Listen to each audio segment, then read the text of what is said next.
must be our goal and our guide. And all that we strive for as a human family, dignity and hope, progress and prosperity, depends on peace. But peace depends on us.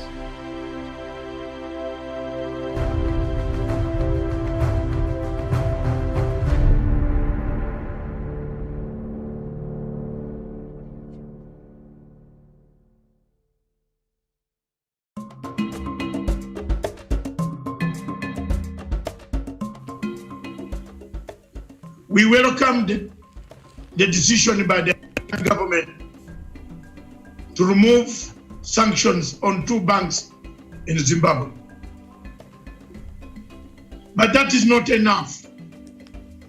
The entire package of sanctions against Zimbabwe must be removed. The sanctions in Zimbabwe are not playing any useful role. From the American point of view, you are punishing the people of Zimbabwe. You are killing the masses. You have become axis of mass murdering of the people of Zimbabwe. The people of Zimbabwe are being murdered. They are dying because of diseases that they can't treat. Not because they don't have their gold, not because they don't have their diamonds, not because they don't have their minerals, not because they cannot be able to trade, but because you have prohibited them from trading, from utilizing the natural resources given to them by God. I want to call on this day of Eid al-Fitr to call upon, I'm not a Muslim, I'm a Christian, but I pray in the same God that Trump prays. We pray the same God, we respect the same Muhammad, Prophet Muhammad, and the others. But we want to stand at this hour in the area of COVID-19 to give a hope, a gleam of hope for the people of Zimbabwe by lifting sanctions. These sanctions are illegal. European Union has removed the sanctions. Why America is stuck on human rights issue? There is no African country, show me one that can qualify, that says it has pure record of good human rights record. Where is it? Human rights in America are also being trampled on. But no country has refused or has come to stop America from trading with us. It is the question of human rights record that made the International Criminal Court to try to indict America. And the American government said, no way, you can't try any of our persons. The United States will use any means necessary to protect our citizens and those of our allies from unjust prosecution by this illegitimate court. Are the people of America more superior than the people of Zimbabwe who die on these sanctions on a daily basis? We call upon President Trump to completely remove the sanctions against Zimbabwe, allow the country to rebuild its capacity to feed its people, allow the country to access its international trade, allow the country to deliver its people the medicine that is needed in COVID-19 and other emergencies that have befallen Zimbabwe. I rest my case, and I will continue to be doing so on a daily basis. That I send you this clip, President Trump, to listen to us. I'm not a Zimbabwean, I'm a Ugandan, but I've fought against these sanctions for more than 20 years. Remove the sanctions. Thank you. God bless.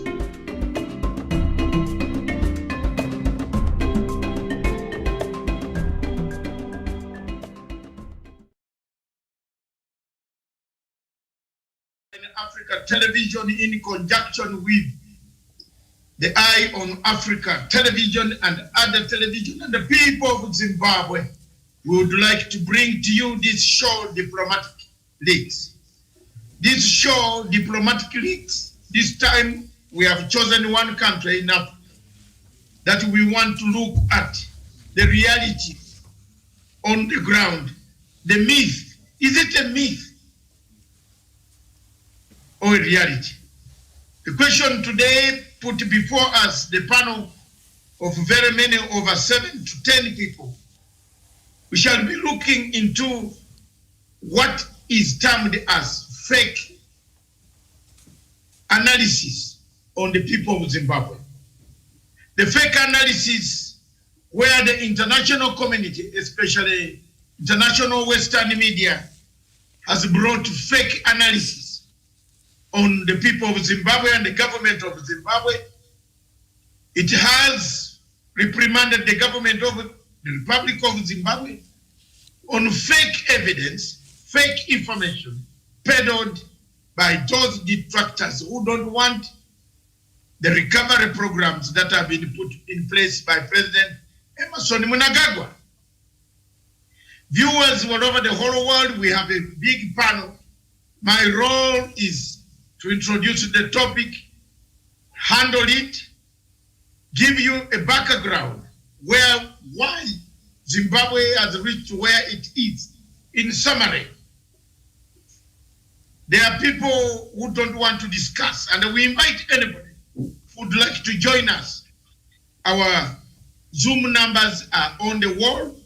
You can come in. If you want to ring us, you can also ring us on +254 795 638 145. The number will be brought to where I am. Our studios in Nairobi will give us background information. Some of the information that we have picked is false. So we have on the panel people who will actually fill in the gaps to tell the true story of Zimbabwe, not the true story of journalism, not the true story of those who want to earn a living by telling lies about Zimbabwe. Not a story of those who want to create a myth where there is nothing, they say there's something. We want a true story, a Zimbabwe that can reconcile, a Zimbabwe that can move forward, a Zimbabwe where we don't want to see sanctions killing them, a Zimbabwe where America has targeted and wants to add on an axis of evil. Zimbabwe has no nuclear weapon. Why should America add Zimbabwe to an axis of evil?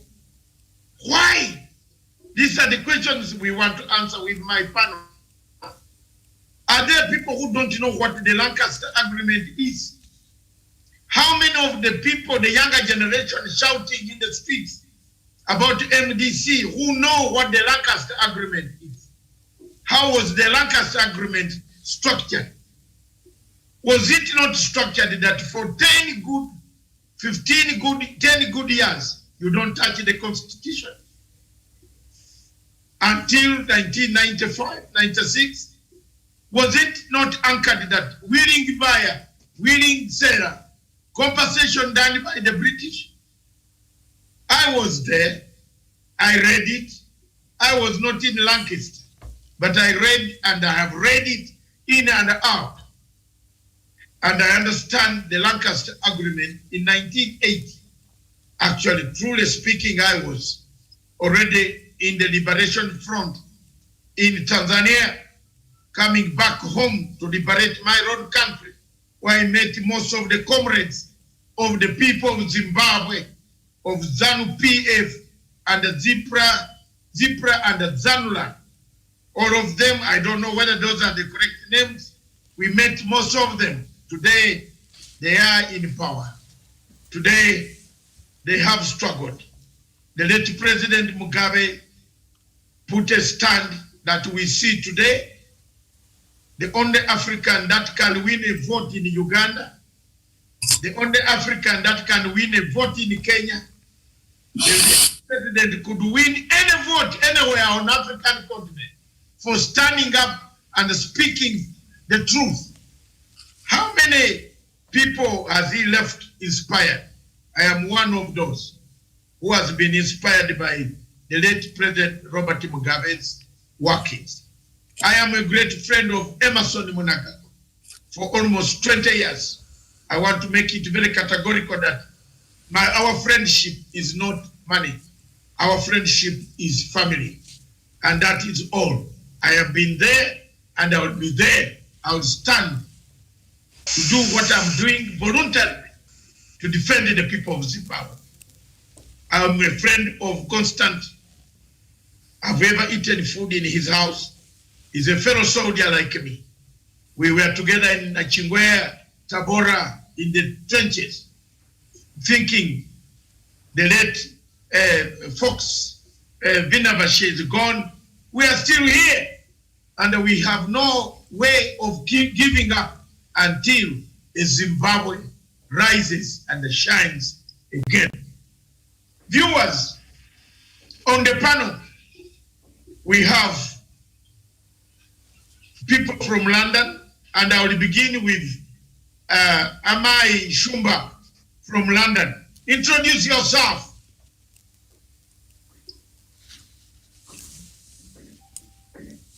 Okay, unmute. You see, you said. Good morning to you, viewers. Yes, go ahead. We are here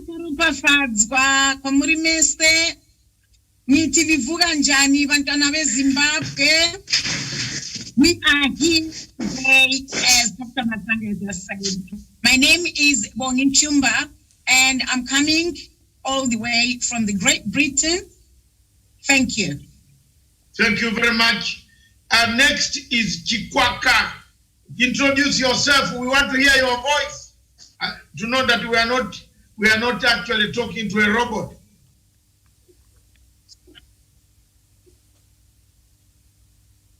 Thank you, Dr. Matanga. Yes. My name is Moshen Matemai. Yes. All the way from Harare. Thank you very much. Hold of an undergrad in political science and a master's in international relations. Thank you. Greetings to everybody on the panel and the viewers. Thank you. Thank you very much. Brother, you will learn quite a lot on this channel. Next is my sister Abigail Mupambi. I will introduce you because you unmute your station and let people hear your voice. So very much, Dr. Matanga. My name is Abigail Mupambi. I'm a human rights defender from Harare, Zimbabwe. Thank you. Thank you very much. Next is Professor Jared Onyani, a Champlain professor, a professor of conflict resolution from Kenya, Nairobi. Is in-house analyst of Punchline Africa Television, a man who has helped, who has walked with me on the journey, who comes along anytime I battle the international agencies like ICC, ICJ. Professor Onyari has been along with me. We have done the job, we have won battles, we have lost some. We continue to fight until we bring peace to Africa. Welcome to the show. Test the microphone, Professor Onyari. Yeah, good morning, Dr. Masanga, our fellow panelists, and the viewers from the rest of the world. Thank you very much. Next is our guest, Father Alex. Father Alex from Harare. Can you test the microphone, Father Alex? Alex. How are you, Doc? How are you, fellow panelists and the true believers of Pan-Africanism? Thank you very much. I'm in Harare. Yes, thank you. Next is HRH. Can you test your microphone?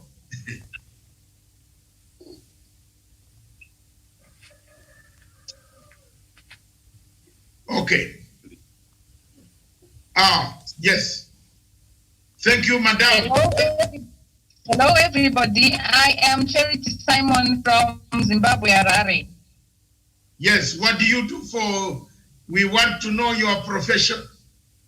human rights defender. Okay,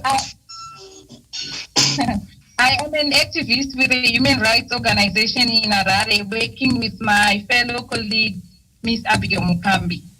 Oh, yes. Thank you very much. Thank you. We have maintained gender parity here. Thank you. We have ladies balancing with men. Next is Nyaranzo Marufu. How are you, brother?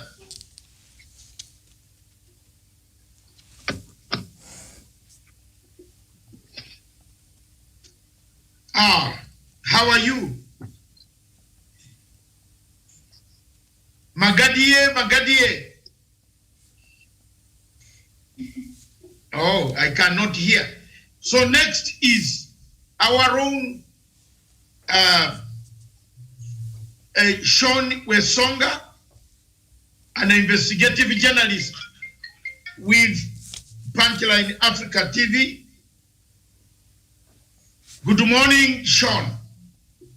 Yes, sir. Very good morning, Dr. Matsanga, David, Miriam Mogutu, and our panelists and guests from Zimbabwe. A very good morning from me in Nairobi, Kenya.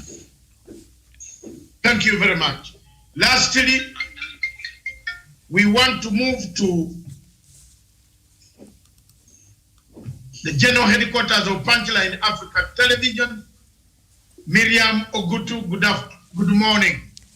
A very good morning to you, Doctor, and to the rest of our panelists, and to our guests from Zimbabwe and the other one there from the UK. Okay.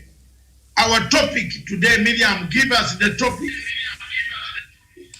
All right, so our topic today is human rights situation in Zimbabwe. And of course, last year, the US President Donald Trump extended sanctions against Zimbabwe by a year, saying the new government's policies continue to pose an unusual and extraordinary threat to the American policy, and the renewal comes despite calls by African leaders, including South Africa's President Cyril Ramaphosa, for the sanctions to be lifted to give the country a chance to recover from its economic crisis. And these renewed sanctions last year, the US said because the government of Zimbabwe there was, not very keen on observing human rights there, and apparently the human rights violations there had continued even after the coup that removed former president and now late Robert Mugabe. Thank you very much. Human rights in Zimbabwe, a myth or a reality? That's the topic. And that's what we have, ladies and gentlemen. We want to tackle it from the perspective of that nature. I will begin with Shumba. You are in the United Kingdom. It is one of the places where we have hot potatoes, like Katie Hoy, a woman whom I have fought since 1998, a member of the Labour Party. I have almost boxed. Or if she was a man, we would have boxed each other. I've fought Katie Hoy on the floor of the conference of Labour Party in Brighton, in all Labour conferences, when he starts to bring emotion on Zimbabwe. I've stood firm against her. Give us your perspective. The fake about human rights in Zimbabwe. Thank you. Thank you very much, Dr. Matsanga, and for giving me this opportunity. What I want to start off by saying is, yes, I am a school teacher in the United Kingdom, and I work with a variety of stakeholders where human rights is core and is the center of everything. Can I just begin by saying what I think human rights is? And I wanted to share this with you, but then I realized because I'm using my phone, it's a bit difficult for me to actually share my screen. So I'm just going to take it as it is tabled down what human rights are, because we cannot discuss human rights without, first of all, defining them or ascertaining exactly what they are. Right. Human rights are the basic rights and the freedoms that belong to every person in the world. So we're looking at a world over, and these should be instituted from birth until death. They apply regardless of where you are from, what you believe, how you choose to live your life. They can never be taken away from an individual, although, and I want to emphasize this, they can sometimes be restricted. And that is where my point is emanating from. They are your rights. They are your entitlement. But one thing that we should remember is, whilst we're talking about these human rights, we also want to know that there is a way that they will always be instituted, and they can be restricted. For example, reasons why they might be restricted is that they are posing a danger to the entire nation. Human rights cannot be human rights, Dr. Matanga, when your rights begin to infringe my rights. Because we are not an island, we live together in a community. Zimbabweans live together as a community, the whole nation. So if my rights begin to infringe your right, then they lose their value. They can never be your rights anymore or my rights anymore. So in Zimbabwe, what people are talking about, they are they're selecting a particular group of people, and they are accentuating their rights without looking at the entire nation. How are the so-called rights of those particular group of people influencing the lives of the livelihood of the general majority of the children of Zimbabwe? And this is where then we are having people who are blowing things out of proportion, who are taking things and twisting them and manipulating them to end up with a narrative that is suggesting that human rights are being infringed. And I want to say, this is not real. This is not true. It's all, what can I say? It's all staged. It's not real. It's not true. It's staged. Yes, let me pause you there because I know you want to go. You have summarized for us and opened us the chapter of human rights. And you have said human rights cannot be exclusive. You can't have them on your own without sharing them with others. You better share them with others. Then that is the essence of human rights. You can't come and beat others, then you say yours are being infringed. So the question is here. When Britain censors Zimbabwe on the question of human rights, what does it depend on? One, human rights are seen in newspapers, publication. There is freedom to publish, freedom to assemble, freedom to organize, freedom to choose in Zimbabwe. Are there any infringed freedoms in Zimbabwe at all? Among the three: choice, association, assembly, and the freedom to... Thank you, Dr. Matanga. Thank you, Dr. Matanga. You brought about very important points there. The reason they are talking about all these things which they are bringing together, which I am saying they are not true, is because those people who are accusing the government or who are accusing Zimbabwe for not demonstrating human rights or supporting human rights is because they are free to report. They are free to associate. They are free to express themselves. So because all those three are well covered in Zimbabwe, automatically that falls off. We cannot say that there is infringement of human rights, when in actual fact, we can see journalists publishing stories. We can see them on even live reporting. We have seen even the likes of Sophie Mukena, Mukena from South Africa. She is free to report in our country. And we've seen our own journalists, Zimbabwean journalists, they're free to report, they're free to write. So I am saying all that is misrepresentation of the truth. Okay, thank you very much.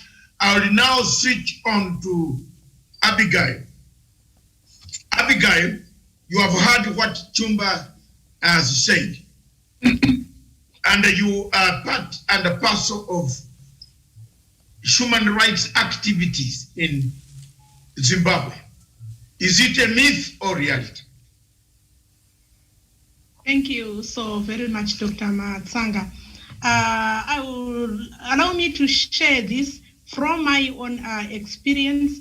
The whole of my adult life, I've been a human rights activist, backdating from the Mugabe regime, the Mugabe era, now to this new dispensation.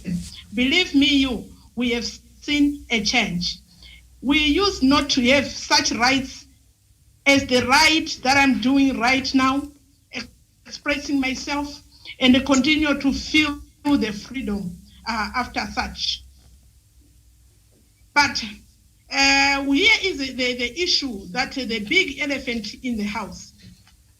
We have got a hijack of the human rights struggle in Zimbabwe. This is being led by a few human rights activists who were exposed to foreign dirty tactics in the exchange for some money. So now we are having a crew, a team that has been tempted to begin to manufacture, package, and sell lies against the country. And we are saying this is uncalled for. For some of us, we see the human rights constituents that has been attacked because of such a hijack.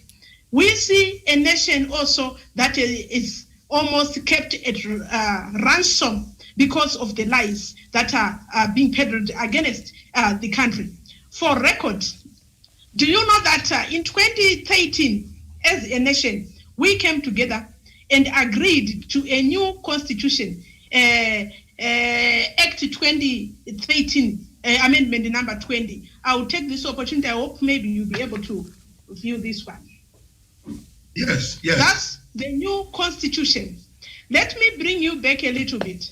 It was the opposition, it was ZANU-PF, for the first time agreeing that this is the best constitution ever.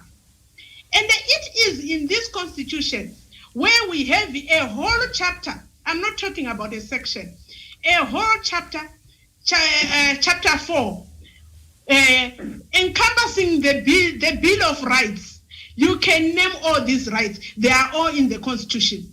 But we have seen a hijack of Section 58, the right to demonstrate.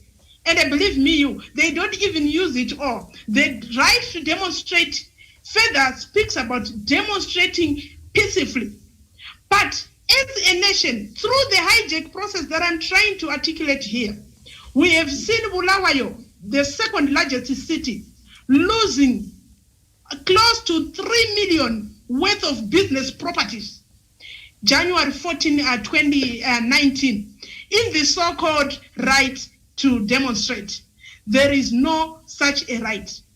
Every right is backed by obligation and responsibility. We haven't heard these hijackers of this struggle that we have invested so much for some of us all this lifetime. We haven't heard them aligning, talking about the right to land, the right for the people of Zimbabwe to align themselves with their own resources. We are having only this right to demonstrate, the right to destroy, the right to cause chaos. There is no anywhere such a right. So once these rights fail to fall in line with the very constitution, it becomes terrorism. It becomes a nuisance. And to that level, I personally wouldn't want even to continue to call such rights, because they fall away from being human rights. There is no right that is allowed to infringe with another right, a right that is allowed to tamper particularly with the right to life, the right to properties. And as I seek closure probably to this first briefing, take note. We now have institutions that are specializing, and I'll mention this, for example, the Zimbabwe Lawyers for Human Rights. They ignore all other rights. They only stand in to represent the right of perpetrators of violence. What kind of rights are such? So those are issues we need to introspect as a nation, to introspect as a people of Zimbabwe, to watch closely as Africa. I thank you. Thank you very much for a very wonderful submission added up with Amai Shumba. And then let me get summary from Alex, a bit of it from Alex. Now let me go to gender parity. Bring in Alex. Father Alex. How are you, sir? Thanks so much. Abigail has opened up quite a lot of the chapter, a whole chapter of your constitution. People have only picked section 58 of your constitution, and they use it to demonstrate, to break people's property, to loot, to destroy, to set fire, to fight police, to throw stones. Is this the situation that we have not read the full chapter on the people's rights in the Constitution, but we use what the Americans want and we use what the British want? Because these foreign countries are the ones that say, demonstrate, we want you to demonstrate. Have Zimbabweans picked one section of their Constitution and forgotten the rest of the chapter? Please. Yeah, thank you so much, Doc. The situation that we have in Zimbabwe right now, I think the case we received is Zimbabwe, and the very worst mistake that we did was to allow formation of an opposition party called MDC. Simply, this is an extension for colonial master, the British themselves. This is the local party of bullish and fake fund in the States of America. These people understood democracy according to their own thinking and against the Constitution. Democracy is established from the four corners of law, and the supreme law is the Constitution. Now the mistaken democracy for destruction, the mistaken freedom of speech innocence, the mistaken human life for lawlessness. Why? Because they have an agenda. Their agenda is very simple. It is to provoke the state, so that when the state reacts to their provocation, the United States of America is waiting to call it valid. We have people in Zimbabwe who are much more interested in provoking the government. Why? Because they are being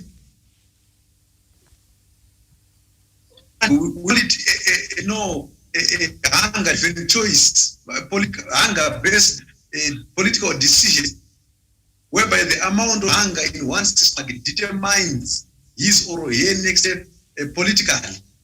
So actually, if there is a country that respects human rights, there is no other country that respects human rights than Zimbabwe does. But the problem that we have is of people who don't understand what human rights mean. In the previous elections, we saw 125 political parties participate. What more political space is opened in the world more than Zimbabwe did is that democracy. A very peaceful election where the ruling party itself was leading to be peaceful. But the problem that we have is of anger in the house. We have Americans who are much more interested in affairs of the countries. They think democracy according to America is democracy according to the world.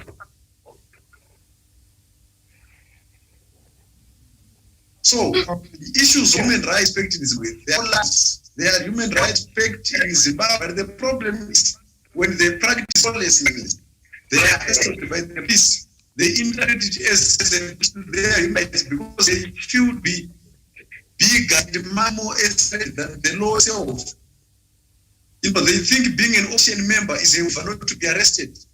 They think being a human rights activist is a not to be prosecuted. So everything that's done by them, be it prosecution, they take it for prosecution.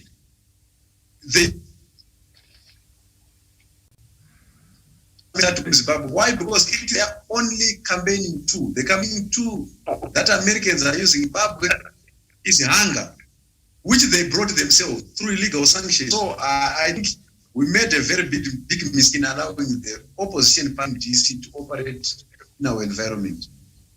Thank you. And also, I take this opportunity, Doc, to say one of our panelists didn't make it, but somebody on the standby to come in for Yvonne Mutambo. So this is my submission to say issues of human rights in Zimbabwe, they are lies fabricated by those who want to just intervention of an army like NATO to take over this country, to seize the government, and to remove a constitutionally elected government.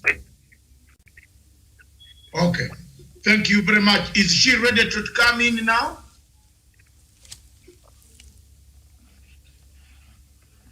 Is she ready to come in now? Yes, she is ready. Yeah, let her come in now. Yes, she's coming. Good thing I am with you right now. Yes. Because of internet. We have devised the very good internet. Yes. Thank you very much, Madam. Coming and tell us more about the situation. You have explained. Is Africa under my panel? I want you to think, Professor and Miriam. Do we pick wrong opposition? Is Africa? He has raised a very serious question that has never been in my mind. That most of the African opposition leaders are the ones running to America and Britain to ask for sanctions. Do we really choose the right opposition leaders? Why do we rely on outside people? And why don't we become real opposition leaders in Africa? Madam, take it over from there.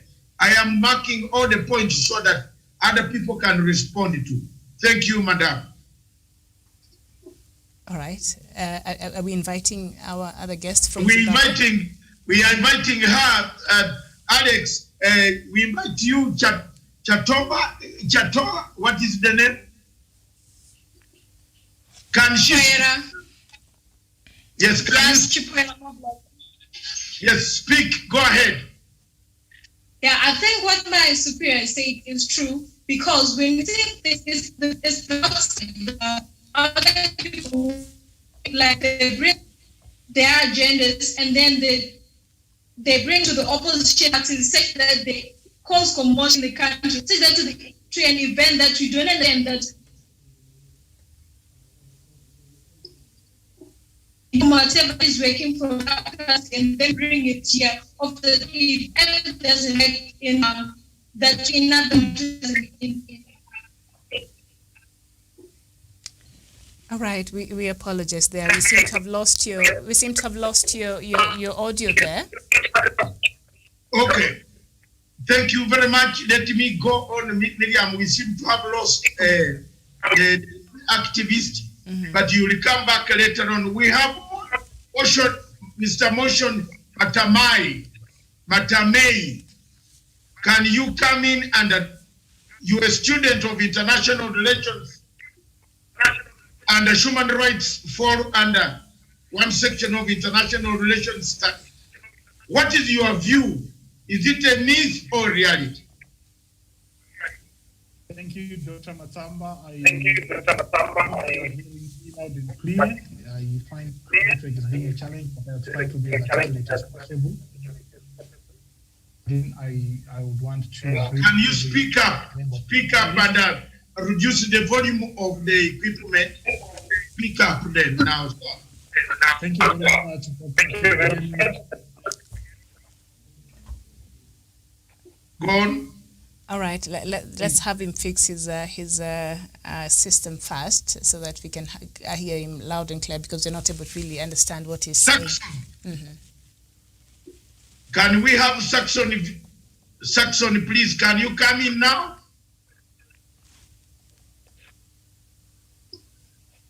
Okay.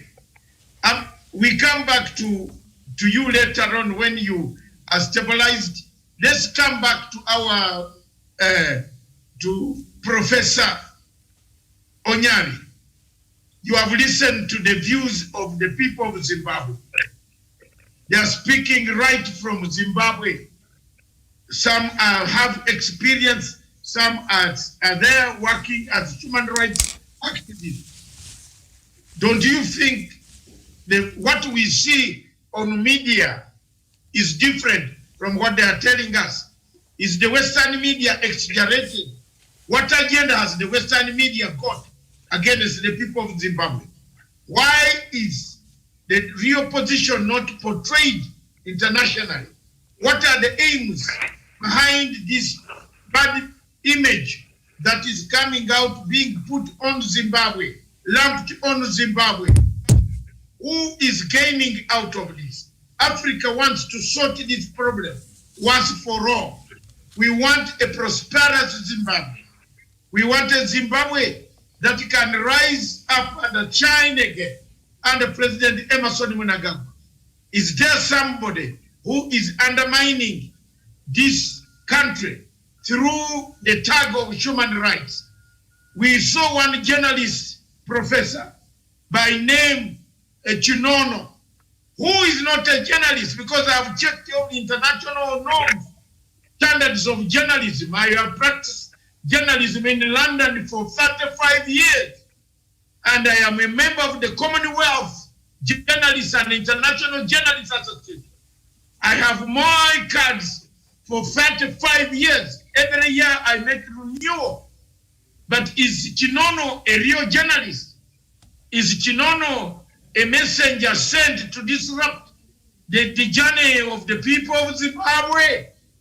Professor Onyari, open light for us.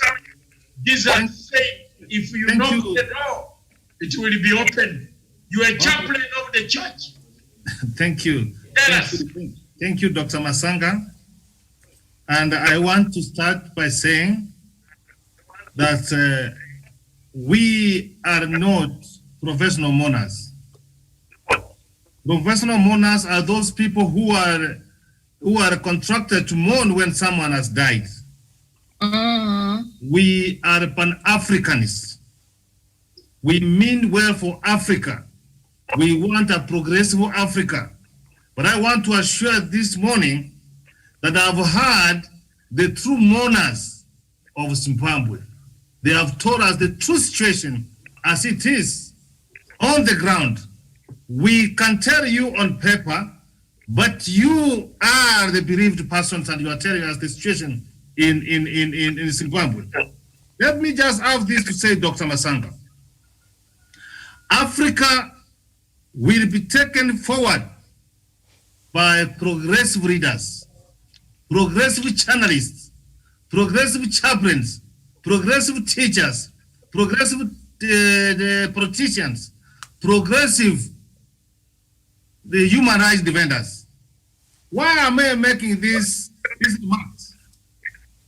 We are fond of reporting our issues. You know, we will have issues. We will have misunderstanding. We will have conflicts. But we will report to the people who came to Africa with the Bibles you were discussing this morning. They told us to close our eyes. When we opened our eyes, our land was gone. Our resources were gone. They used us as cheap labor. Are those the people you are reporting to? So what I want to say is this. The Pan-African leaders, was so much committed. They were saying, like when we were fighting for South Africa, Zimbabwe, Namibia, the one who got the independence, we said that Africa will never be free until all the continents, all the countries in Africa should be free. As it is the case now, Western Sahara is not free. It is still colonized, and we are not talking. Why am I saying this? I am saying this because Africa, we will never be free when Zimbabwe is having sanctions. You talk about human rights defenders, yes, fine. What do you defend? Human rights are God-given rights. When you tell the West not to do or put sanctions against Zimbabwe, you think that the rich, their children cannot go to school? They will go to school. Do you think the rich will not go to hospitals? They will go to hospitals. We are hurting the people of Zimbabwe. How I pray, Dr. Masanga, that we will always learn on how we do collaboration with the government. We talk at each other. We engage. We have a conversation. We inform each other. And what I've heard for the people of Zimbabwe, the one who is in the UK and the rest of you must tell the world that the people of Zimbabwe, you are capable of solving your problems. Leaders come and go. I had a tremendous respect for Comrade Pope, the Red Pope, Robert Mugabe. Sangarai was also there, Morgan. They are all gone, but the country is there. The worst disaster we can do, my brothers and sisters, and my fellow comrades, is to allow ourselves, to allow the myths to be said about Zimbabwe. What they want to do now, they are hiring the resources, the diamonds. So, Dr. Masanga, I'm happy that the comrades from Zimbabwe, they have told us that the ground situation, and actually they have said this is a myth, and the West leave Africa alone, leave Zimbabwe alone. Thank you very much, Professor Onyari. I come to Sean Wesonga. You are an investigative journalist. You have created several stories.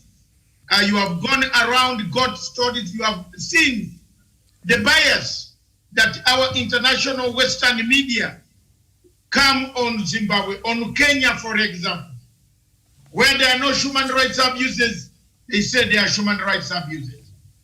NGOs run to them, report.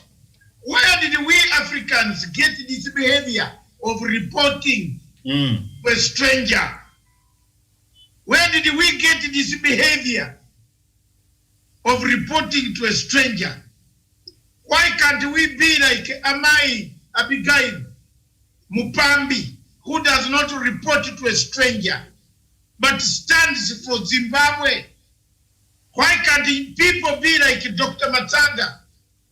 I was almost going to be killed in London because they Katie Hoy and the group and all of them wanted me wiped out. But I stood my ground and I said, no, one day you need me to accompany you to see a better Zimbabwe. Today, Wesonga, Tony Blair begs me to accompany him to see Emerson. As a Labour Party member, I am beginning to be sympathetic. Whether I can accept his invitation, it is up to the president to accept his invitation. But Tony Blair himself, I told him in Brighton that the best medicine you can do for Zimbabwe is to engage them, contain them, not put sanctions. One day you will need Zimbabwe. Tony Blair now needs Zimbabwe to write his essay, his book, to earn a living because he's an expert. Abigail and Bogie, you live in London. Bogie, you know very well when once a prime minister is gone out of power, you only live by writing your book. You earn the living from your small book and the speeches. Now that's what Tony Blair is doing. He needs us. In fact, he wanted to be on this show. I said the people of Zimbabwe might not be very happy. Let me first of all do the sampling show. But in one of these shows, Tony Blair is going to join us here publicly to make an apology to the people of Zimbabwe that it was wrong to put sanctions. Having heard from you and having heard from Zimbabweans, Sean, before I come to Miriam, prepare yourself with your facts. Sean, what is your view? Kenya was first with NGOs that called lies. We dismantled the NGOs in Kenya that were telling lies. Have Zimbabweans given NGOs that tell lies too much space?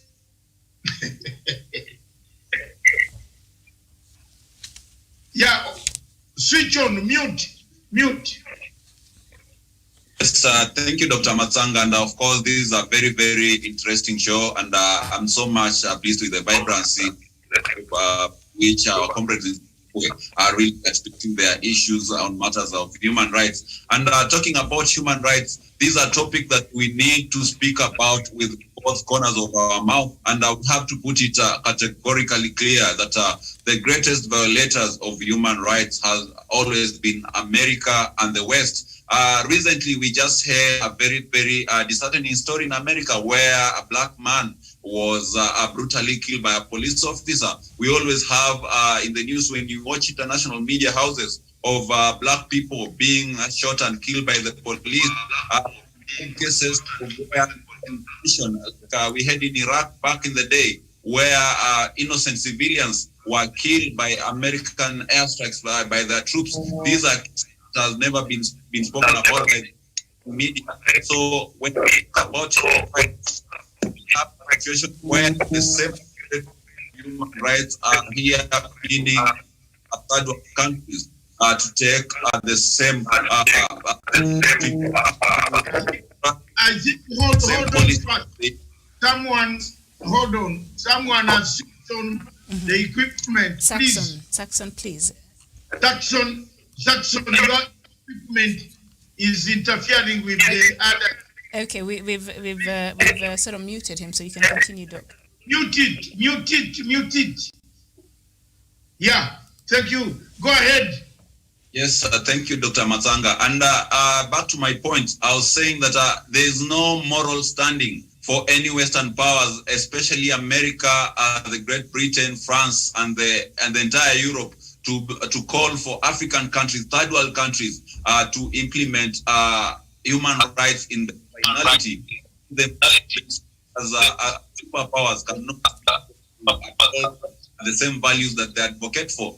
And previously, when we were having a discussion the other time on the same topic, I said here that before a country can be forced into upholding these human rights and democracy, the Western democracy for a fact, we have to understand that before these people came into our land, we had our own system of governance, we had our own values, we had our own African cultures, which did not augur or quite seamlessly go well with the white culture.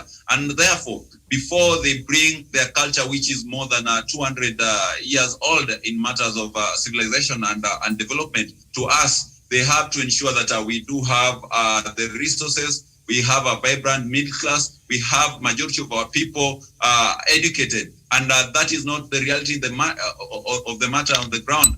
Failing condition is that African countries are still grappling with abject poverty. Our people are still living below the poverty line, and therefore it's very, very it's a tall order, so to say, for the Western nation and America to expect that the African countries will be able to enforce human rights agenda quite satisfactorily. And therefore, I think for the case of Zimbabwe, it's a very unfortunate case where a third world country already burdened by the sufferings of the sanctions is still being witch hunted by this rhetoric of violating human rights, when really this is not the matter on the ground. And for the record, there's a quote Dr. Matsanga used back then to describe the injustice of the Western nations on African countries like Zimbabwe. And you said when an elephant has its leg resting on the tail of the mouse and you choose to remain quiet, the mouse will not appreciate your neutrality. And that is the case with us here. We as Kenyans stand with the people of Zimbabwe to condemn the Western powers for the sanctions, for wrongly christening Zimbabwe as the biggest violator of human rights, when the same human rights they're speaking about, they are not being implemented back in America and the West. And therefore, I would really like to call on my Zimbabwean comrades not to relent in this fight against the Western powers, injustices that have been perpetuated in Zimbabwe for the longest time possible. That is my remarks, Dr. Matsanga.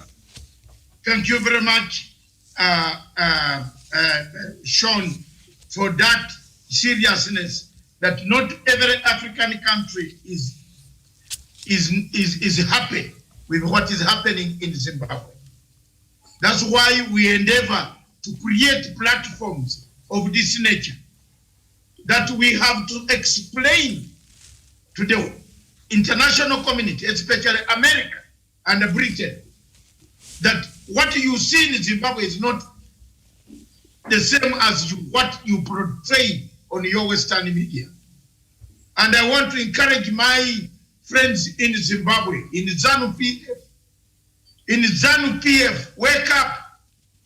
Nikki Mangwana and the others who were in London fighting together along with me, who were my students, like Nikki Mangwana, wake up and follow my footsteps. Don't become bureaucratic. Open up space.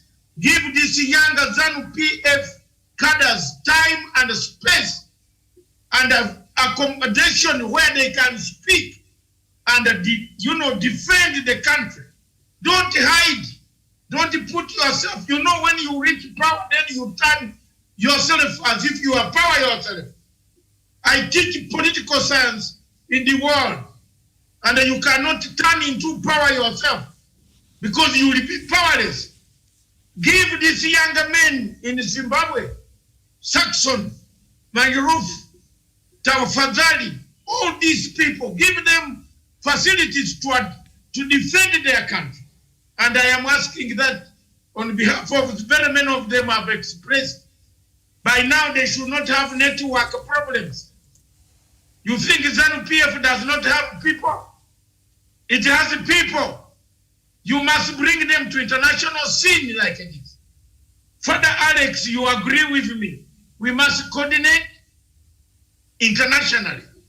I like the point that Wesonga said, in Kenya, people don't sleep.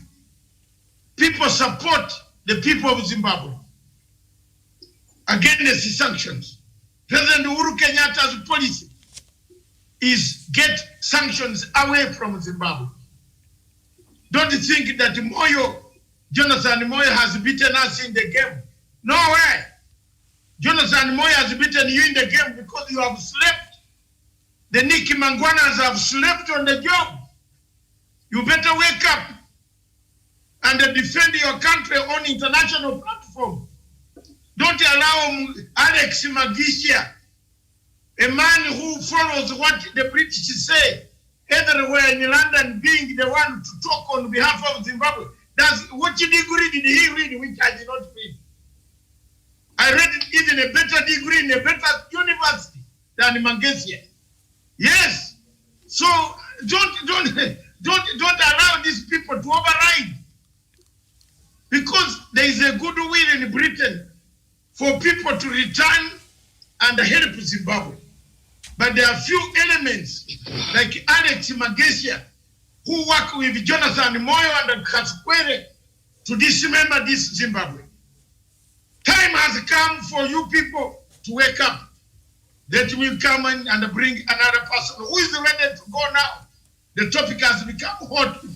Before Miriam summarizes some of the points, the lady of human rights groups, you wanted to speak to us. You are looking at me. Can you open up and speak now? Not Abigail, the lady down to Abigail. Alex, there is another one this side. Anai, can you speak? Say something. Okay, thank you.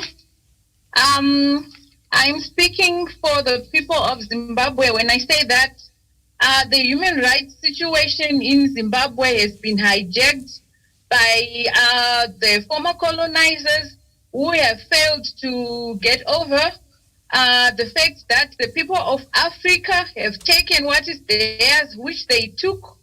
It has been like a loss for our former colonizers, and they still want to take back that. And I don't think it's even a loss to them because it was not theirs from the beginning. And we cannot speak of human rights ignoring the fact of the sanctions that are bedeviling Zimbabwe. And these sanctions have put the people of Zimbabwe under duress. We are no longer free to make the political decisions that we want without the pressure of sanctions pressing down on us. So the human rights field in Zimbabwe is already compromised because it is being manipulated by the sanctions situation, which has called upon the people of Zimbabwe to start to question certain things which they never questioned before, which really are not the matter. Because as a people of Zimbabwe, we are brought up with the principles of Ubuntu, which address all those human rights issues. So what we have now is a scenario where other people, strangers, according to my leader, have been whispering in certain ears to say that now this is a violation of human rights or that is a violation of human rights, which in fact is not, but it is just a plan that is engineered to address certain matters which have got nothing really to do with human rights issues in the country. So I also put this message across to my brothers and sisters all over Africa to wake up to this situation, because it might be happening to Zimbabwe now, but it can be happening anywhere else in Africa. And we have to understand that what really are the genuine concerns of our people, because honestly, to be told what you need is not to find satisfaction. You might be given what you have been told you need, but it is not really what you need. Let's look within ourselves and ask ourselves, what really do we need as the people of Zimbabwe, as the people of Africa? And let's make those deliverables delivered to the people, and then we'll say, now we have what we need in Zimbabwe or in Africa. The problem we have is that our brothers and sisters, some of them have been corrupted, and they are the ones who are reporting to the strangers, like David was saying. Why are you reporting to a stranger? They do not have an understanding of you as a people. They do not understand what you need. They have told you what you need. Now you're going to report that you're not getting what they have told you you need. Is it really what you need? Thank you. I want to rest my case. Thank you very much. Thank you very much. I just want now to cross over. Who is ready? Saxon, are you ready to speak? Mr. Maruf, are you ready to speak? And whoever is ready to speak, let me come to Miriam. In the headquarters, you bring out one of the contentious issues is the question of sanctions. And we have been talking about removal of sanctions, which is a hinge to the human rights purportedly. Now we have had a story from Zimbabwe that some of the things affect, some human rights abuses affect in order to tarnish the name. We have George Soros, who is ready to pay to tarnish. And I think on the panel we have some people who can explain. We know very well what George Soros has done to this country, countries in Africa. He's waiting for countries that are going to fight after elections, like Uganda. like a Mali. You have seen the leader of Mali when you are on this show, diplomatic show, the other time I told you, the leader of Mali is going to go to France quietly.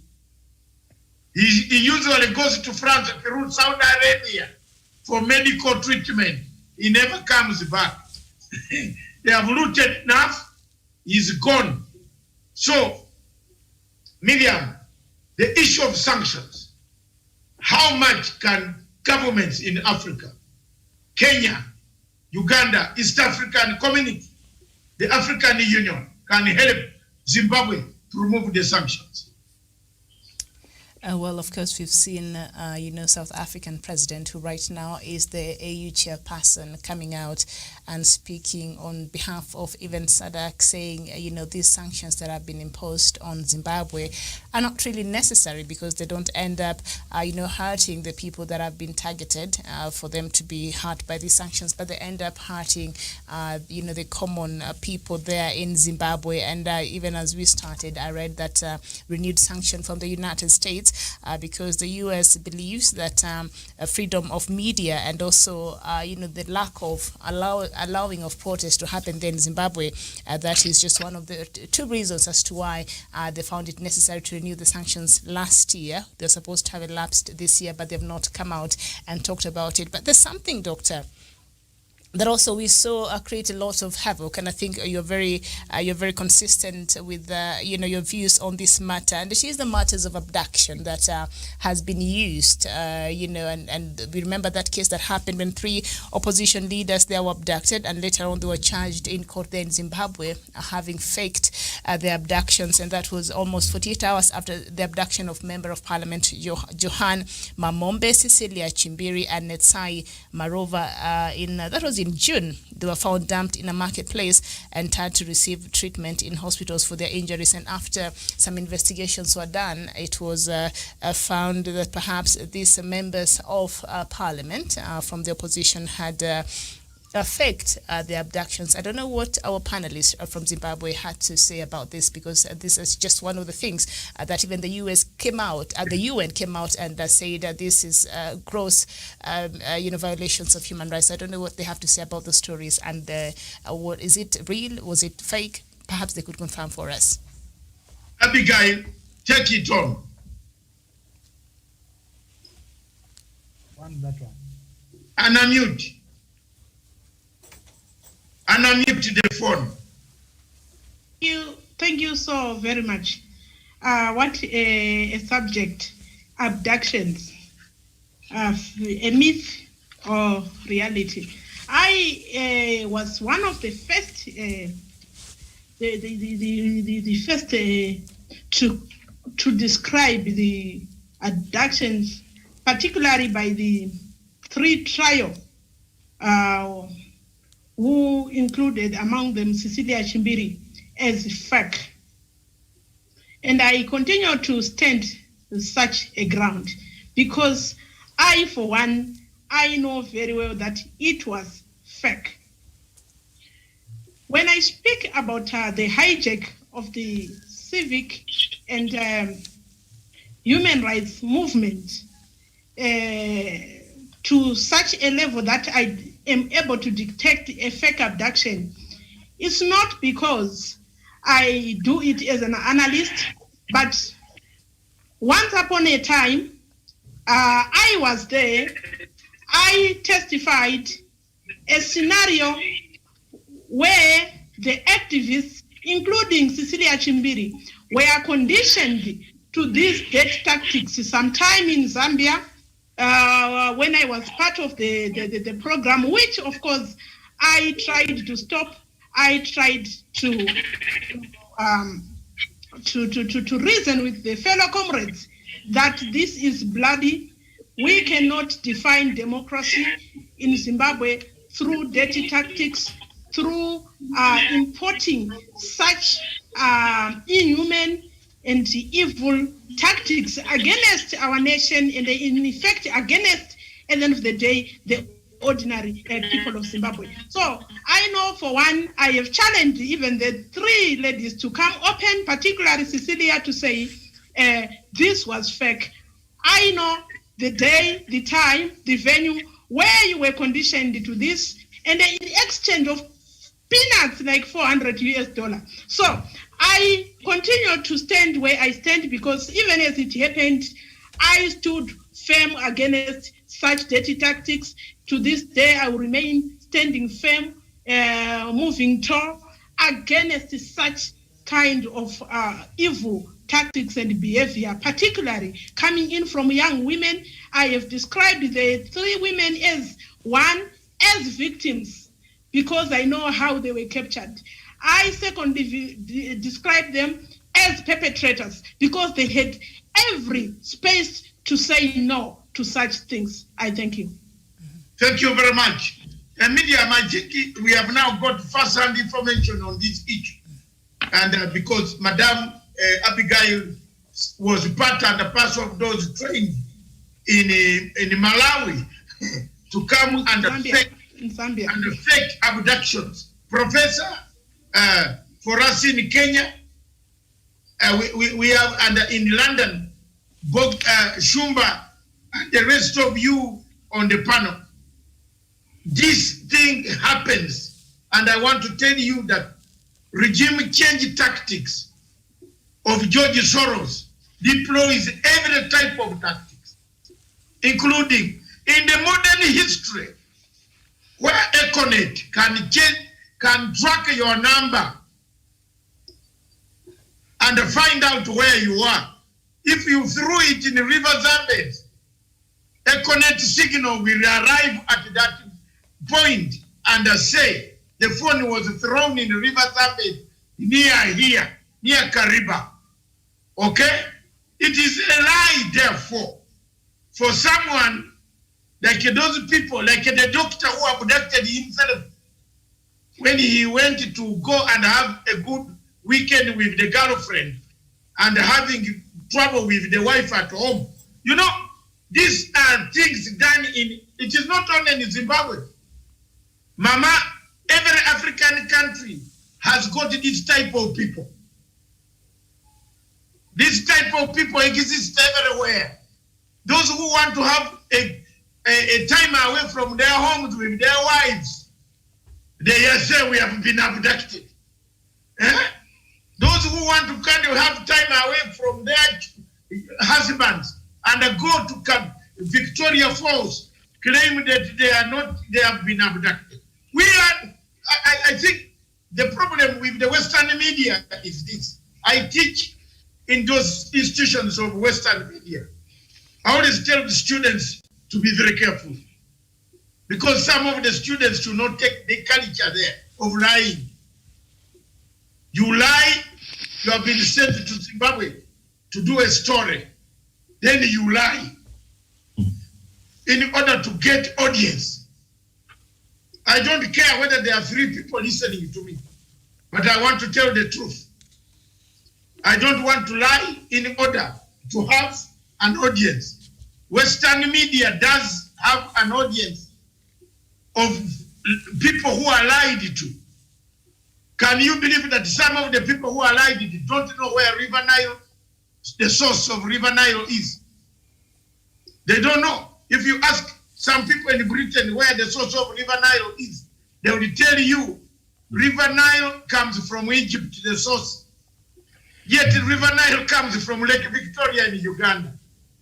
So we have a problem with some of these people. Mama Shumba is teaching some people. She's a teacher. But when she asks students, where is Cape Town? They say Cape Town is in Cairo. That happens. So the question of lying, Miriam, which is being used, is just to plant a regime change to dismantle these African countries. And African countries must be very careful, very, very careful. I'm telling you today, Zimbabwe must be very, very careful to watch and make sure that they don't fall in a trap of these so-called pseudo abductions, fake abductions. Mr. Chinono now was released from bail. Do you hear any Western country talking about Chinono? Which news agency is talking about Chinono now? Nobody. That shows it to you, he was their agent. They have secured their agent home. And very soon he might fly and he might be having treatment in some places in London or Washington, D.C. Because he is their agent. And the people must know that Zimbabwe is a country that has been misrepresented. To the question of Trump thinking that Zimbabwe is North Korea. Can you imagine that Trump thinks that Zimbabwe is North Korea or Iran? Zimbabwe doesn't have a nuclear weapon. So if they can even say Zimbabwe has a nuclear weapon when it doesn't have, what will stop them from saying you have broken human rights? That is exactly the question we have, Miriam. Yes. And I want to thank Abigail for bringing this out, because the current frontier of NGO is Malawi. Professor and the rest of the panel, we have discussed quite a lot about Malawi. You saw President Chikwera is trying to step down and mature up to understand that if he goes George Soros' route, he might not have a country. He's trying to reach out to Mutharika's people, which is a very good sign for us. So that is very good for Africa. So in this submission, I want to begin with anybody who has not spoken for some time. I want to come back to Father Alex. You make your final submission towards the myth and the reality. Because this is a continuous program that we shall be talking about Zimbabwe and other aspects. Next week or the other week, we shall talk about the media, how the media portrays.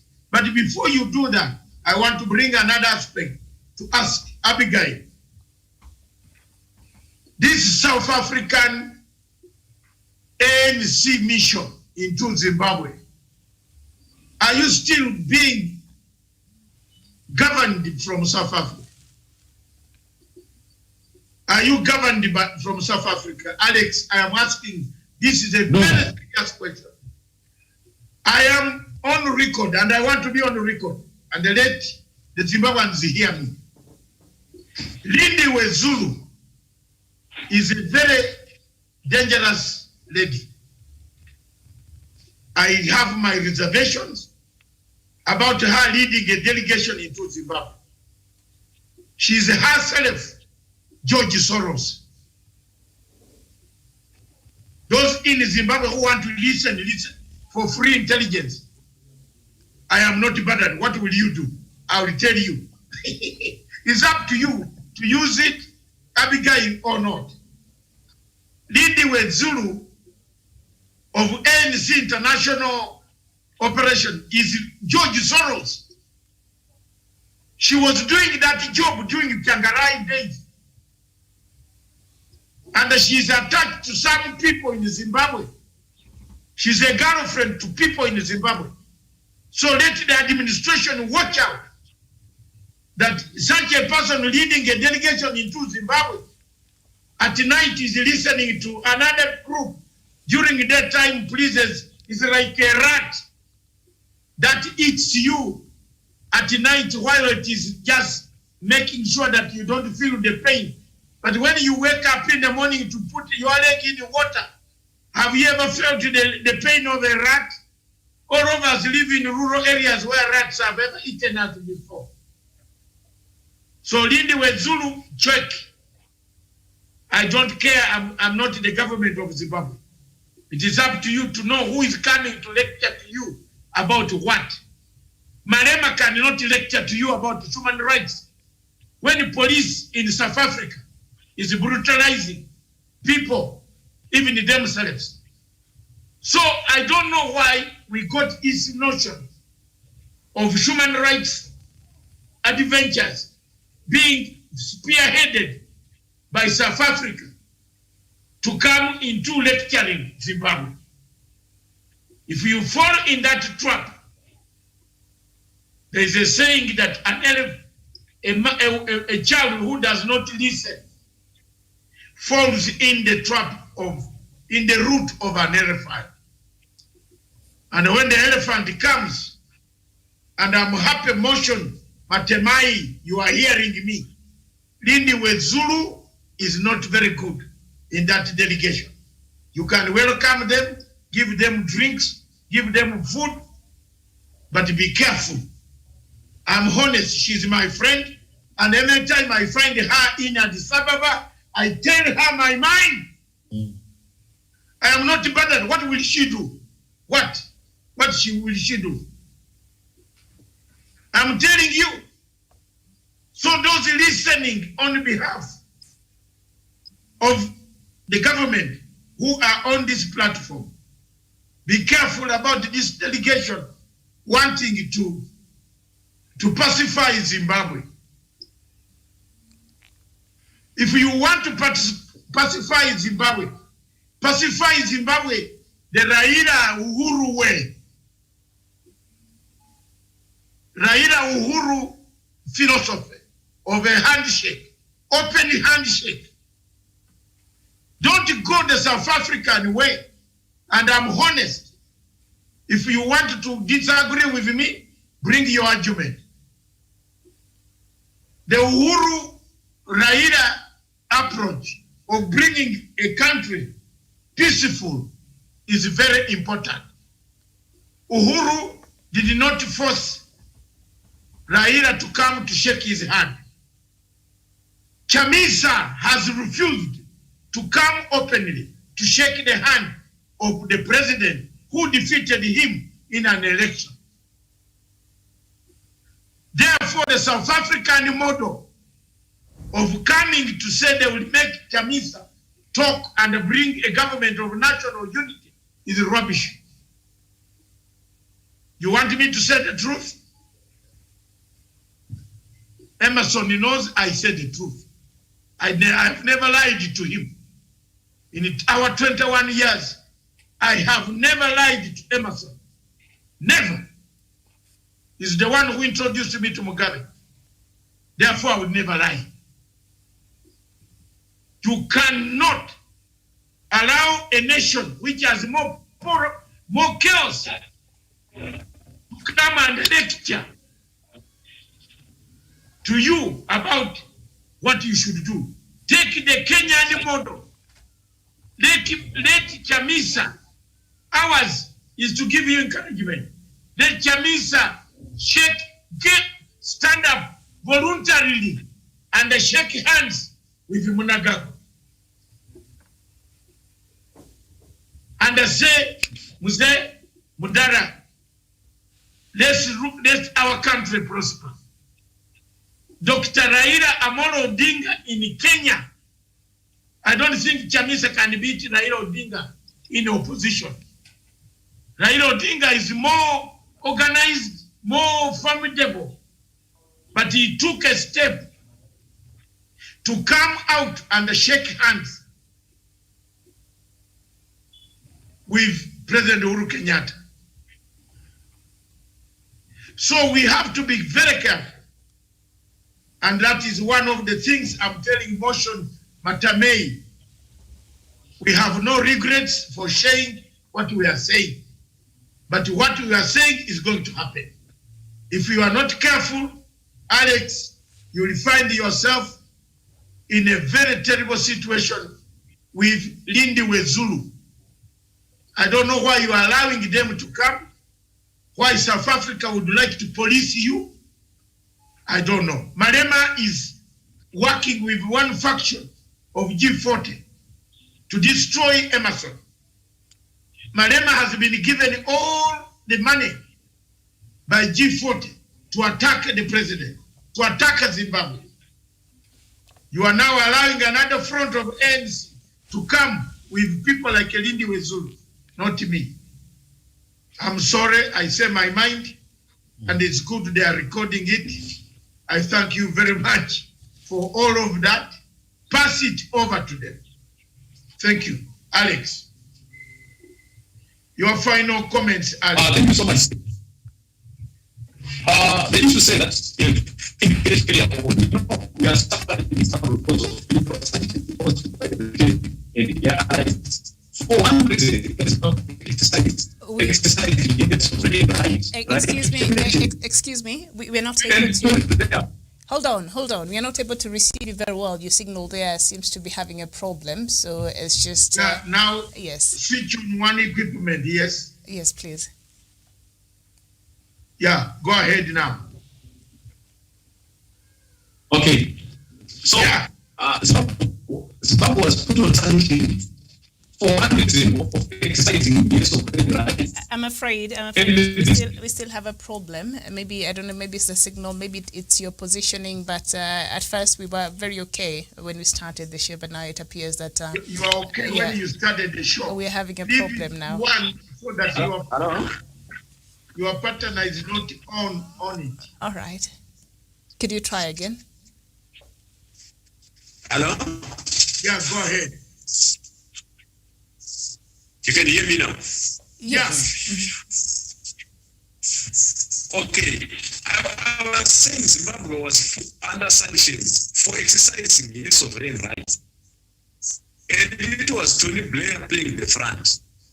I would not forgive my leadership, the leadership of this country, and I would not forgive myself for allowing Tony Blair to this country. There are people who died as a result of these sanctions. There are people who died as a result of accidents, hunger, poverty. There is rampant unemployment rate in Zimbabwe because of these people. Why? Because they apply an open strategy, whereby they force a nation into a difficult situation so that we open up for them to come in great, which is what Zimbabwe said. So this is human rights and is funded by George Soros are simply a tactic of diverting the people of Zimbabwe, of dividing the people of Zimbabwe, so that we stand as a country without one voice, so that we emerge as a nation without one goal, so that we emerge as a nation without a simple vision. All right. Okay. So what we need to understand is that there is no room to forgive Tony Blair in any way.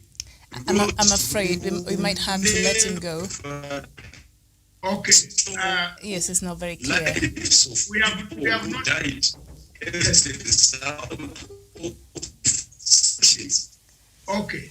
Time to forgive Europeans and Americans for the expectation. All right, Father Alex, I'm afraid we might have to let you go there. Your signal is not very good, so sorry, we have to let you go. So we can't hear you. Yes, Father Alex.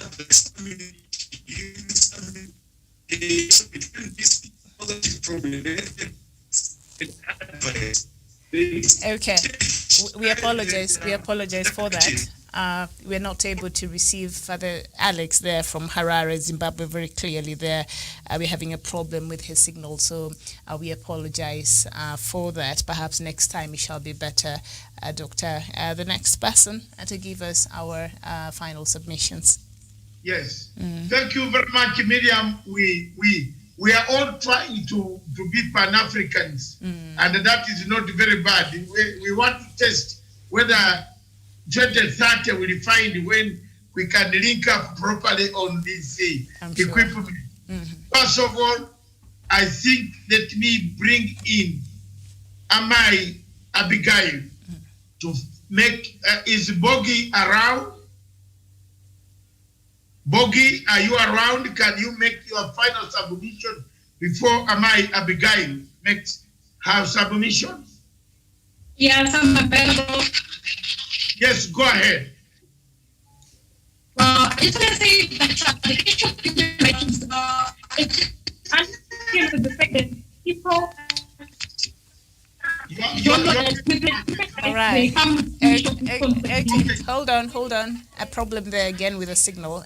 Maybe look for a nice positioning. I'm not sure, but we seems to be having a lot of echo, and we're not able to hear you very clearly. So please, if you can fix that and come back again before we conclude, that would be nice. Maybe we have another person go. We have a caller online. Caller, good afternoon. Good afternoon to you, Doctor.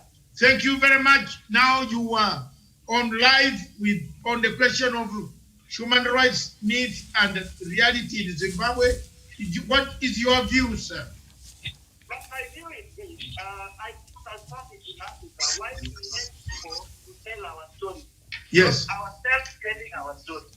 And that is the mistake we've done in Africa in many countries. Why do we let foreigners to come and tell our story and not us telling our own story? We want a situation where we tell our own story. If we have a problem of human rights violation in Zimbabwe, let our own people tell about it, not America coming to tell us. It's not the responsibility of America and India. They have their own issues. Why should they come to Africa? Why don't they solve their own issues in their own country? They have the same issues. America is killing drugs every now and then, and they don't talk about them. They come and talk about our issues in Africa. Again, our own African people, and this started from when Africa was founded. Our founding fathers, the first African leaders were killed by our own people, ourselves, with the interest of the people outside Africa. That is the interest of the former colonizers. And that's the problem we have in Africa. We don't see ourselves as Africans.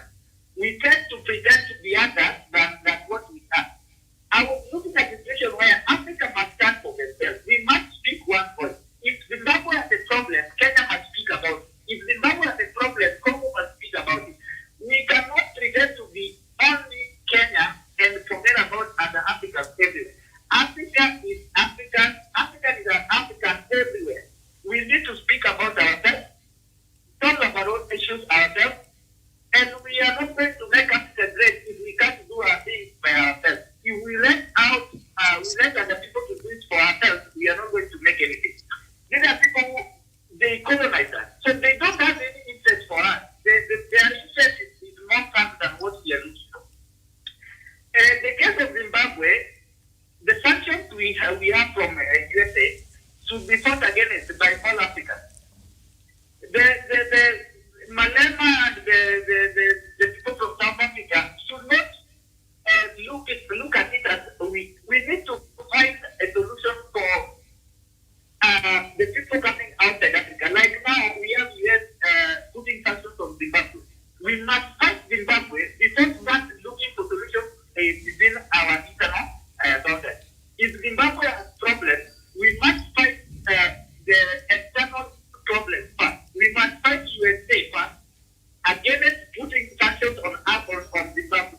Then we come internally and ask ourselves what within us which is killing us. If it's a problem of human violation, then we start solving our things after defending any African country from outsiders. But we cannot be looking for solutions within before we deal with people coming from outside. In that way, Malema would be lying to us. And those are all these people talking about human rights violations in Zimbabwe. We need first to fight for Zimbabwe, then we look for our issues within, then solve it. Thank you. And this is going all over Africa. Thank you very much. Any African must realize that any African country is our home. Zimbabwe is our home. I come from Kenya, Zimbabwe is my home. I come from Congo, Zimbabwe is my home. I come from Ghana, Congo will be my home. So we must go out all Africa to defend our Africa. If any country in Africa has a problem, we must go out and defend it.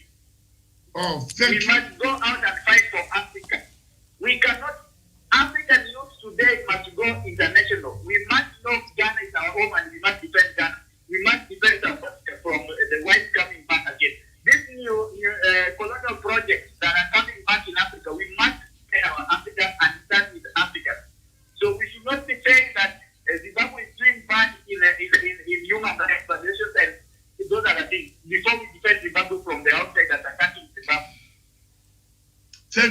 much, our caller from Nairobi. Thank you. Thank you very much. And thank you for giving us very good views about the situation. That's somebody from Zimbabwe, from Kenya, somewhere in Kenya watching us. That is the type of spirit we are looking for. Ma'am, bring it down for us as you close. Thank you. Your closing remarks. Thank you so much. I want to say a problem.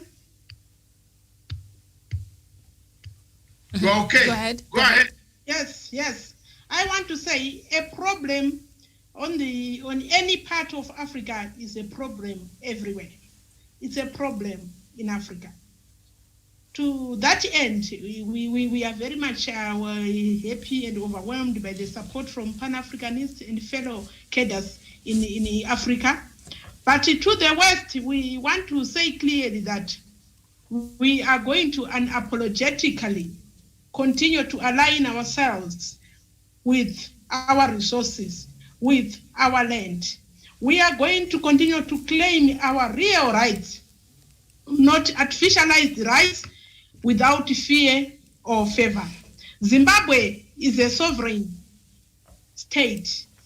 In the preamble, chapter 1 of the Constitution, Zimbabwe is a unitary, democratic, and a sovereign republic. We are not a subordinate of America.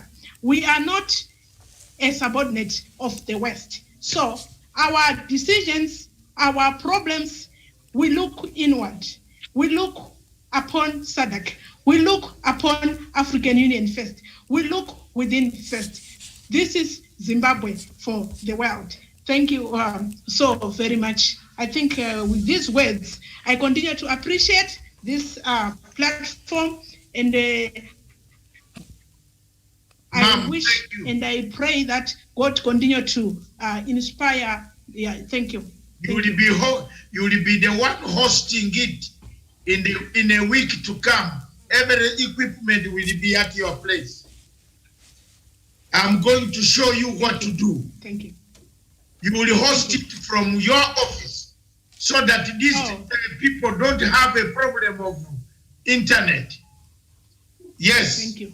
I'm going to hand over that authority to you, Father Alex and the other Saxon, to work together.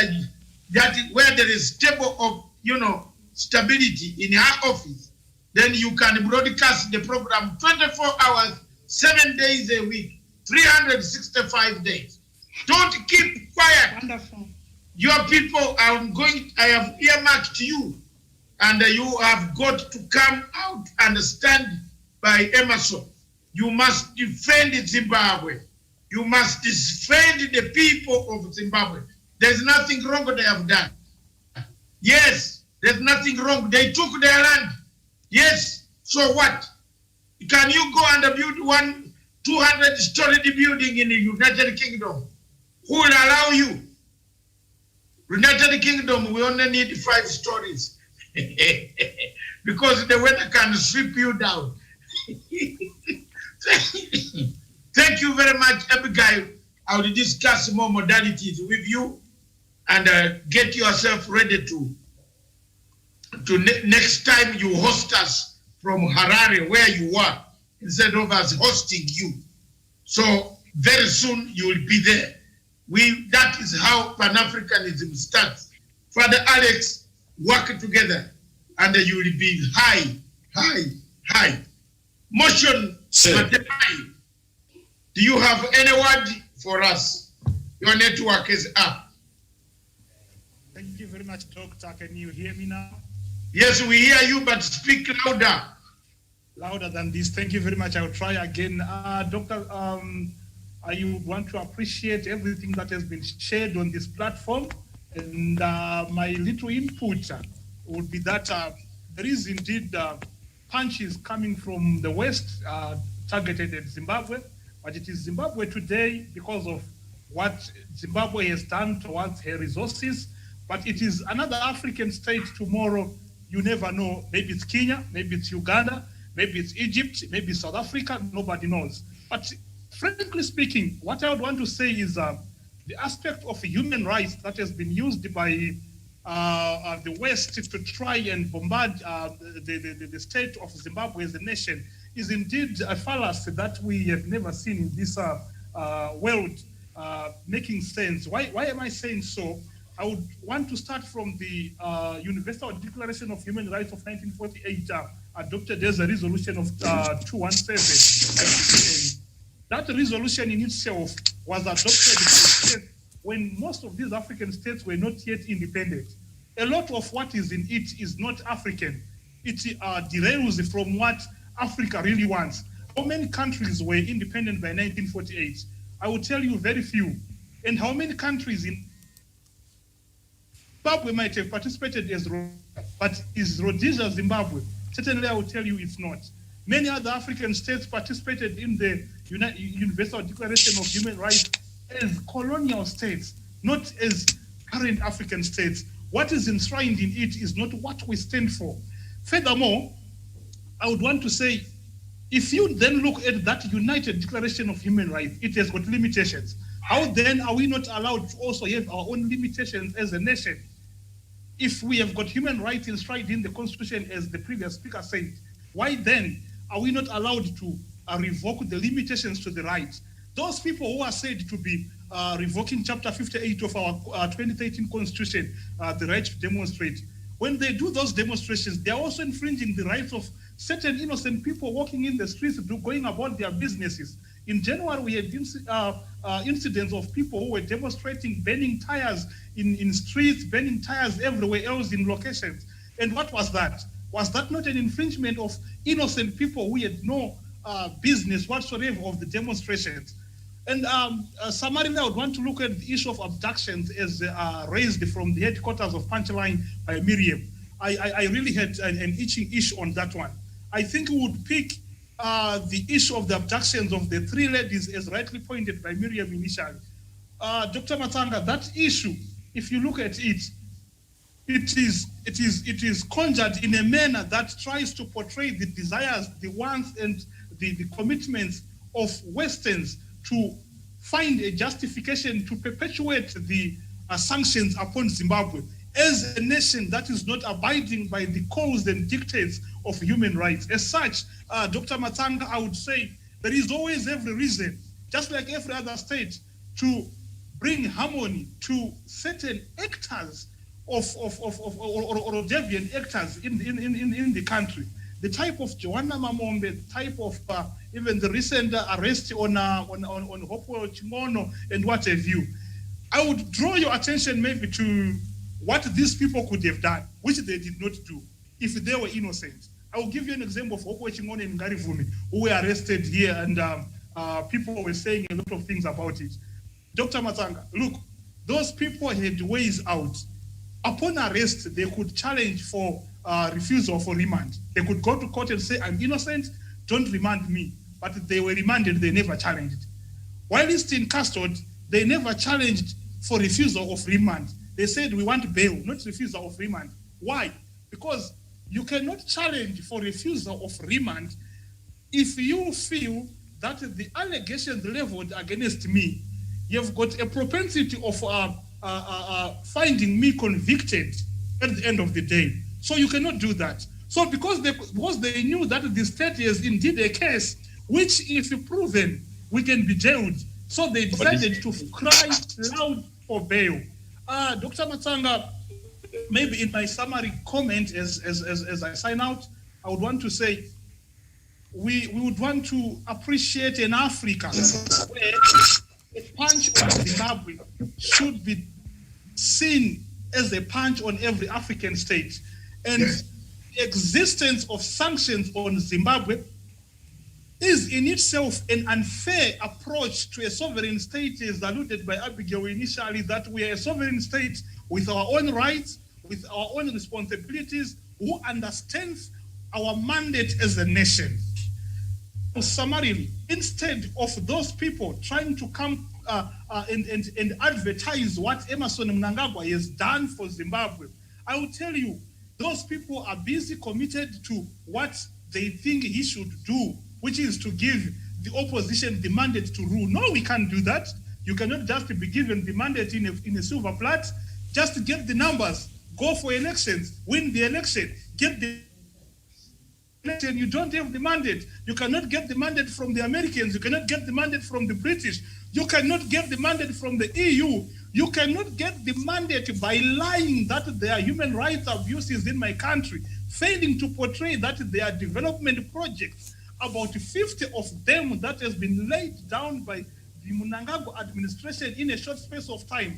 You cannot get the mandate on a silver plate. That's myself, and on behalf of every Zimbabwean who would wish to find an Africa that is united towards fighting false introduced human rights abuses that has never been in existence, that has never been occurring, that has never happened. I thank you, Dr. Masanga. I thank everybody. Thank you very much for motion Matemai, my comrade. When I come over to Zimbabwe, I will say hi to you. I'll cross over and we have tea and discuss more. And that is what we want every week, to activate that type of international approach of Pan-Africanism. Amai, Abigail, you have delivered your final statement. We want to thank you. We want to cross over to Professor Onyari to send us home. And no, before Professor Onyari, let's go to Sean Wesonga. In 1 minute, send us home. Yes, thank you, Dr. Matsanga. Of course, we have had a very interesting discussion here on Zimbabwe and also to some extent in Kenya, because as third world countries, we do share a lot of similarities in terms of our governance, in terms of the way our economies do, and in terms of our people interact. And therefore, it has come out clearly that Zimbabwe can never be a monolithic model for Americans to be able to experiment their kind of democracy, their kind of human rights advocation, and their kind of culture. We have to govern ourselves as Africans. We had our systems of governance, which enables us to live harmoniously and enjoy common prosperity. And therefore, we should advocate for systems that really favor our culture, system that can be able to enhance our integration and our prosperity as a continent. And therefore, here in Kenya, we stand solidly behind the people of Zimbabwe as they continue to advocate for the removal of sanctions, as they continue also to get themselves out of the mess that they are in right now, of being falsely accused of violating human rights, whereas the West and America takes the lead in whatever atrocities, whatever misdeeds that they accuse the continent of Africa of doing. So therefore, my parting shot is that we are solidly behind the comrades in Zimbabwe, and we urge them to not to relent in this cause, to push until finally the Zimbabwe is liberated. Thank you very much. My comrade, colleague, Sean Colombo Wesonga. Thank you from Nairobi. But, Professor, your parting shots, Abigail, Motion, and others, Bogi, Shumba, and the rest of them still watching, but not on the panel. We shall now make Abigail, after this, we talk, because we need to do quite a lot of things. This is the beginning of our shows. We need the shows to activate Africa. Professor Onyari, thank you. Thank you, Dr. Masanga. This was a great discussion, a great engagement, a great conversation. And it has come out that the violation of the human rights in Zimbabwe is a figment of imagination of the people from the West. It is a myth and not a reality. We are making a commitment as Pan-African that we will never rest until the true picture of Africa is given. And Miriam and Dr. Masanga and my fellow comrades and Wesonga, we have got work to do. And if we don't do it, nobody will do it. And it should come clear that those who are talking about human rights, those are your rights, talk about those ones. But you should know where your right stops. Someone's rights begins there. We must be able to have this one in mind. The problem facing the continent of Africa will be solved by Africans. No matter how we find ourselves, Miriam, you have heard me tell this joke that if you find your dad naked, you just clothe him.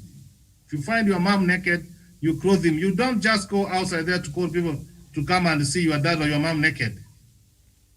Let us learn to talk and solve the problem facing the continent of Africa. I would want to quote Nelson Mandela and Martin Luther as I close. Nelson Mandela had this to say, that no one is born hating another person because of the color of his skin or of his background or his religion. People must learn to hate. If they can learn to hate, they can be taught to love for love. For love comes more naturally to the human heart than the opposite. We must try to embrace love. Those are the words of Nelson Mandela. And Martin Luther Jr. had this to say, when evil men, those who are plotting against Zimbabwe and the continent of Africa, when they brought evil, good men, you and I, the Pan-African, we must be able to brand. And this is what we are trying to do because we are having a serious conversation. We are talking how do we take Africa forward? How do we take the continent forward? How can we rest when there are sanctions in Zimbabwe?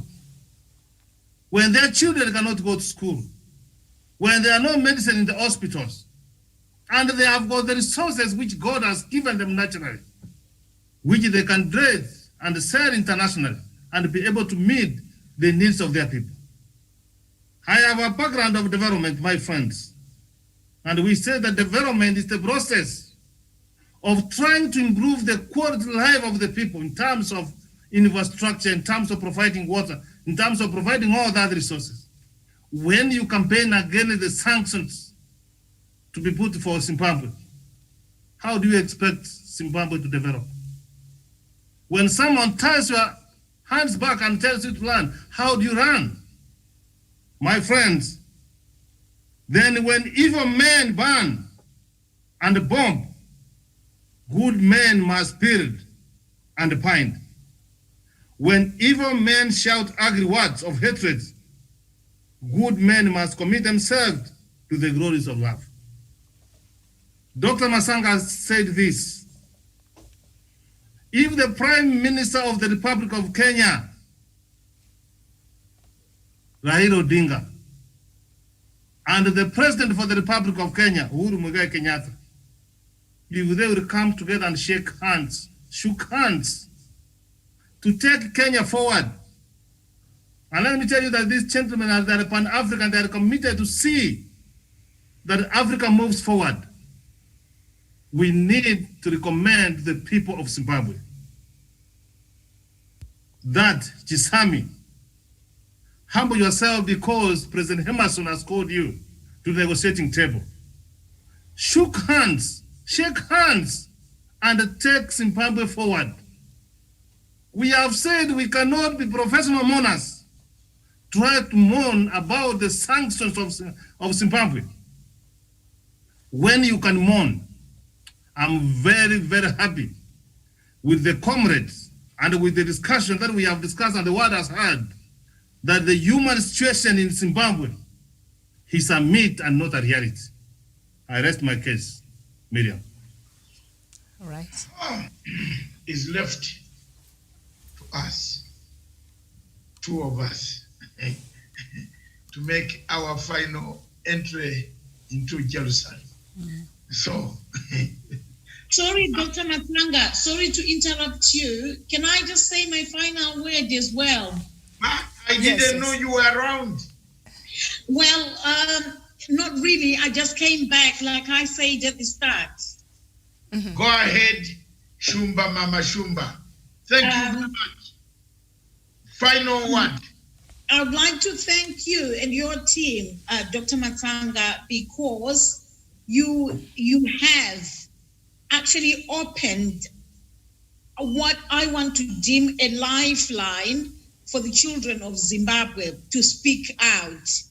Like we were talking about human rights, and this is another right that we are going to enjoy as the children of Zimbabwe, as we are lamenting, particularly to all the African brothers and sisters, to help us come out of this monster that has actually gripped us as a nation. I know we've talked about a number of things. I was dipping in and out because I'm at work, but I really enjoyed and I benefited a lot from the talk. We were talking about sanctions, and I just want to say, I want to reiterate what most of us were saying about those sanctions. Those sanctions are fake. They're not targeted as they proclaim. They are hurting the general person in the country, because the effects of those so-called targeted sanctions are actually hitting the ordinary member of the country. They are actually hurting the children. They're hurting the women. They're hurting the defenseless people of Zimbabwe. And I want to say thank you so much, Dr. Matanga, for bringing up this. And thank you, everybody, all the panelists and all the viewers that took their time to come to this.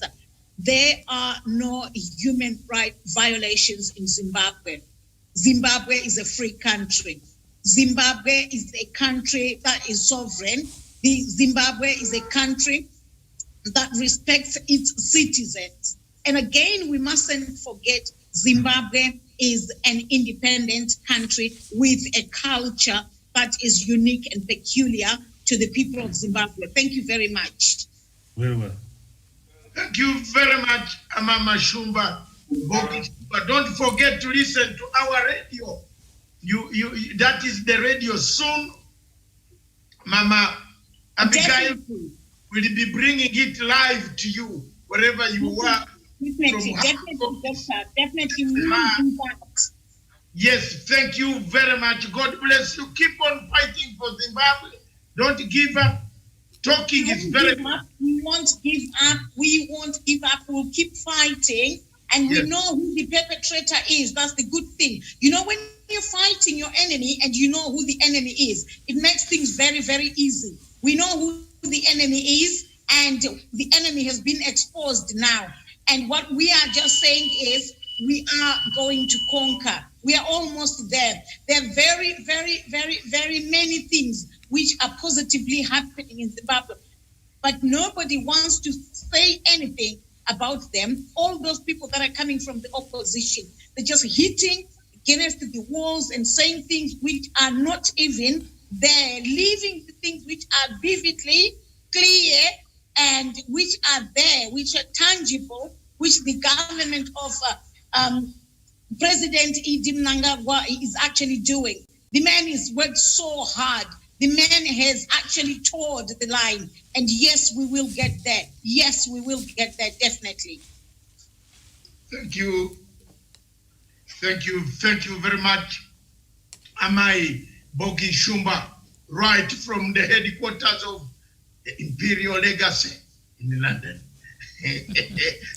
She has summarized it quite well there, Doctor. I would like to bring to the end, the curtains have been on. Is there anybody else who would like to say?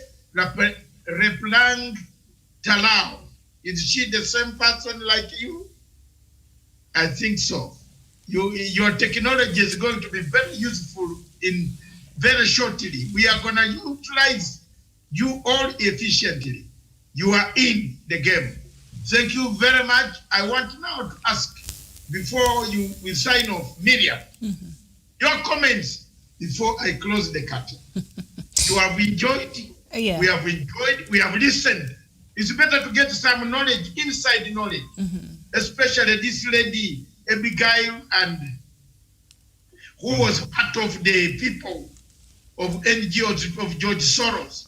And then you have Amai Shumba from London itself. And thank you very much, Miriam. Your comments, final touch before you send it back to me to close, and then we wait. Don't forget to watch at 3 p.m. It is going to be very hot. I have seen some prisoner eating food in prison. Have you seen the pictures? Very bad in Kenya. Don't forget. All right, yes. Very well. I think our guests there, especially from Zimbabwe, has quite summarized a lot of these things for us, because sometimes we talk from outsiders. We really don't have the real picture of what is happening there. So perhaps when we hear from the people there in Zimbabwe and from Zimbabwe, people are able to hear what is really happening there. So perhaps just a few things that have stood out from our guests today, and one of those is this issue of abductions that we've seen over and over, and according to Amnesty, so many people have been abducted there in Zimbabwe, and now we hear where perhaps what is happening, because it has not been very clear. Is it the government? Is it who is taking care of these abductions there? And now we see who has been behind some of these heinous acts there in Zimbabwe, and also the agenda and the narrative and how Zimbabwe is being portrayed, especially in the Western media, sometimes is overly biased, so it's not able to paint the real picture and what is happening in Zimbabwe. Are there problems in Zimbabwe? Yes. Are there things that should be corrected? Yes. But this Western media, are they blowing everything out of proportion? Sometimes you've seen, because apparently there has been some agenda and a narrative they like to push about Zimbabwe, and we've seen that. And so I think if we can tell our own stories and report our own stories here in the continent, I think that will go a long way in really telling the world what is really happening here in the continent. So I think it's very important. And also something else that has really stood out there, problems of Zimbabweans will be solved by Zimbabweans themselves, or maybe by the help of other African countries, because at the end of the day, we really don't have any vested interest there in Zimbabwe, unlike these other, outside, powers that come in, but they have their own vested interest as to why they want to come in and make their voice known in certain issues and matters in a country. But Zimbabweans' problems will be solved by Zimbabweans themselves if they can come together and they're able to talk as a people, so that they can be able to charter their own way into the future. And also, what else has come out there during, Abigail acknowledged that, there has been some change since President Mnangagwa has come to power compared to when former President Robert Mugabe was. So there has been some change. And as Bongi there has said, President Mnangagwa has tried to toe the line. We've seen him try to toe the line. And so he's been trying to adjust some of the things that his predecessor was acutely accused of, but that has not seemed to be enough for the Western power, so they keep pushing and pushing and pushing. So I think those are the things that have stood out for me, and today I've learned about Chapter 58 there of the Zimbabwean Constitution, so that is a good thing. Thank you very much. You have not shelled. That's good English, isn't it? Not shelled. Am I all right? The English organizers are on the panel. Miriam herself and Wesonga. Now, you have not shelled what we wanted to say? Just in a nutshell. Yes, no, not shelled. Okay. It's better expression as an African. A nutshell. There is one thing that Emperor Nero, I always look at the Emperor Nero, I like it. Emperor Nero went to burn his own Rome. While he was looking for trouble for other cities, he forgot to put fire brigade in his Rome of Rome. The Americans forgot to buy ventilators for COVID-19. Remember, and I want to tell you, remember, when COVID-19 sprang up in Wuhan, when you see the international CIA moving away. When you see American Pentagon, the State Department calling on its officers to leave a place, and a student who has studied international intelligence network like me, I would also pack my things and my torn trousers and a vest and a tie and shoes broken, pack and leave. But one thing the Americans did not know, that COVID-19 in a factory, in an industry, organized by the pseudo George Soros CIA department. Because George Soros is CIA. I don't know whether you people know it. Because he has never been arrested by America. Have you ever heard that George Soros is in jail? You are in Zimbabwe, madam. Have you ever heard of that? Have you, any of you, Miriam, have you ever heard that someone has arrested George Soros? Then you should know who he is. He's a branch of the CIA. A branch of the CIA that beats us, that kills us, that mutilates us, that destroys us, that destroys Africa and the third world country. That branch is centered in Africa, in a country called South Africa. There are more organizations of George Soros in South Africa than there are in any African country. You have 1,996 NGOs receiving money. And this man, Ramaphosa, this one here, he should look at his backyard. His backyard. His backyard. There are more chaos. Would you be surprised to see that Malema is also funded by George Soros? Because Malema does not have a factory where he gets money to organize a political party in South Africa. Amaya Abigail, have you also been monitoring that? Where does Malema get money to organize a big political party with uniforms? He must be getting it from somewhere. And Malema is one of the conduits of George Soros. He receives money at night through George Soros, a well-established system in South Africa. I want to warn my people of Zimbabwe to be careful about Lindiwe Zulu. He's a friend of a man, a money magnate, a Mongo, a newspaper printer. That newspaper man is called, someone called. Can I name the name? Kube. Trevor Kube. Aya Shaman, Iowa. I say my truth, like I said about it, strive Masiwa. I don't hesitate. What will they do? What? Do I feel that strive Masiwa's home? Wow, child. You know, I am made of steel like Mugabe. Don't threaten me. Those are the people. That woman is related there. And the money of George Soros is entering through there. Be careful. Those who want to welcome her. Give her food, but check on her tonight. And you will see where she goes to sleep. I'm honest, Your Excellency. You might get this step and know that your friend for 21 years has never asked you for money.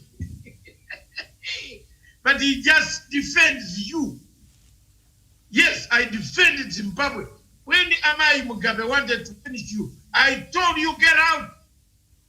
I am the one who made a telephone call Yes, and I have a stake. Because I saw it on international level. I don't deal with these local things of Africa. No. Look at me. Abigail, look. I'm on that high level.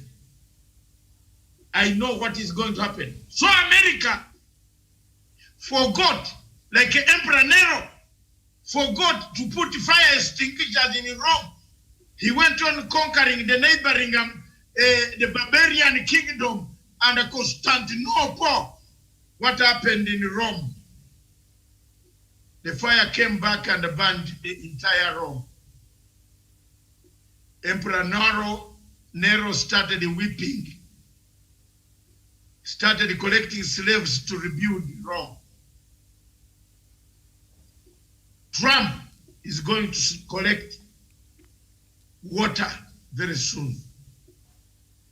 Have you seen a man going to collect water from the well? It's Trump. When November is ended, Mr. Trump will even lose the tower.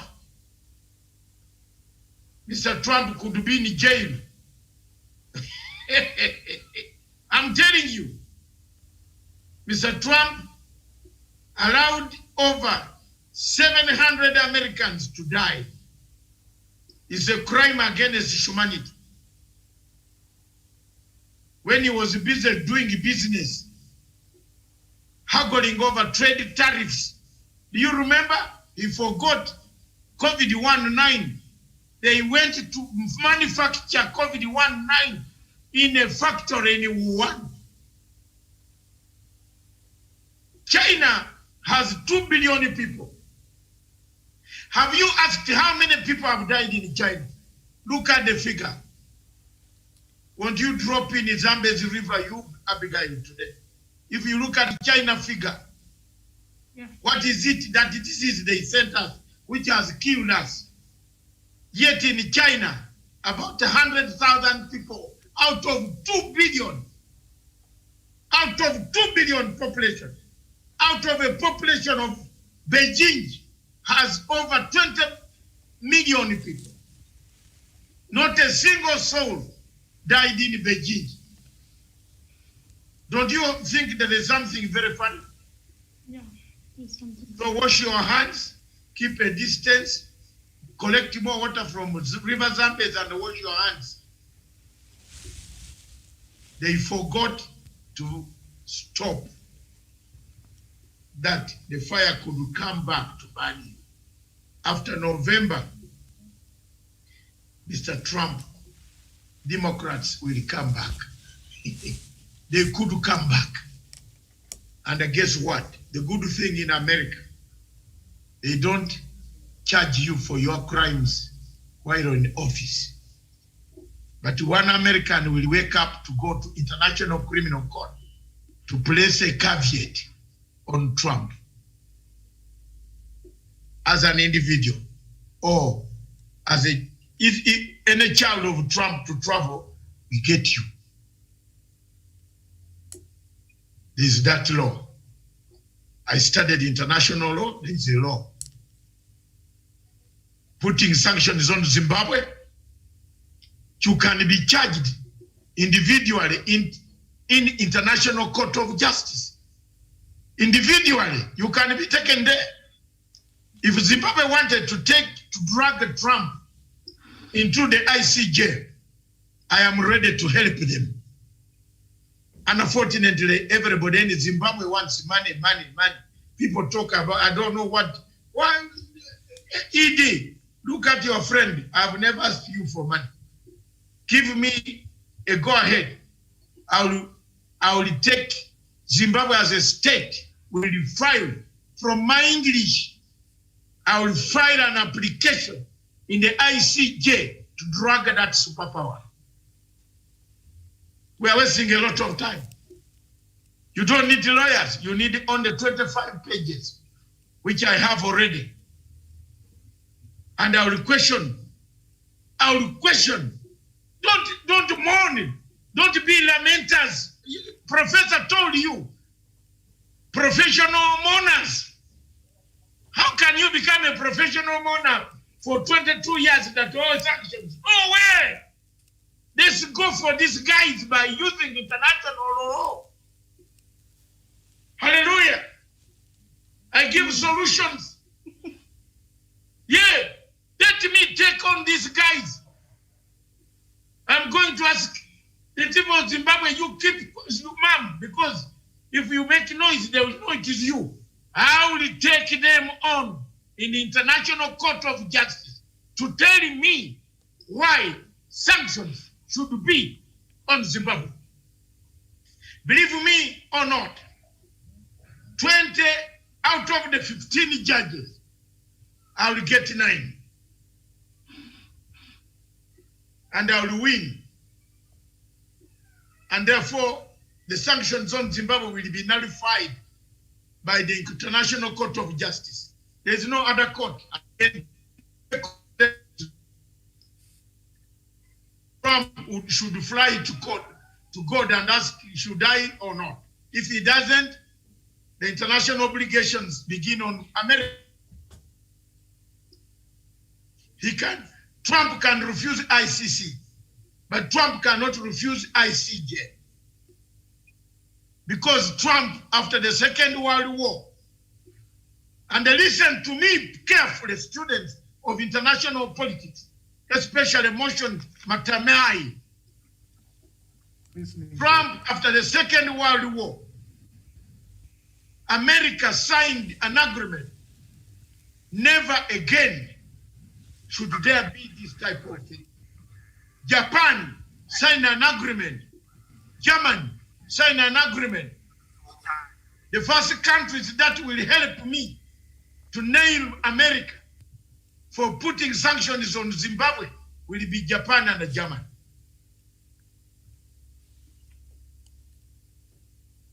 I don't talk on the talk, I work. Thank you very much. God bless you. Thank you very much, all of you, that one day Zimbabwe will rise and shine again. But remember, this is diplomatic leaks. This show is very interesting.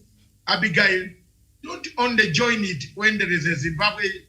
I want to invite you to be joining us every morning at 7 o'clock from Harare. Give us your views. What is happening on the newspapers there? Yes, yes, let's work out as a team, as Africans. We did not create this television to remain in the pockets of us. We want you to have it, to defend Kenya. When you hear something about Kenya in Zimbabwe, say, no, I was on a Kenyan TV, and this is what is right, and this is what is wrong.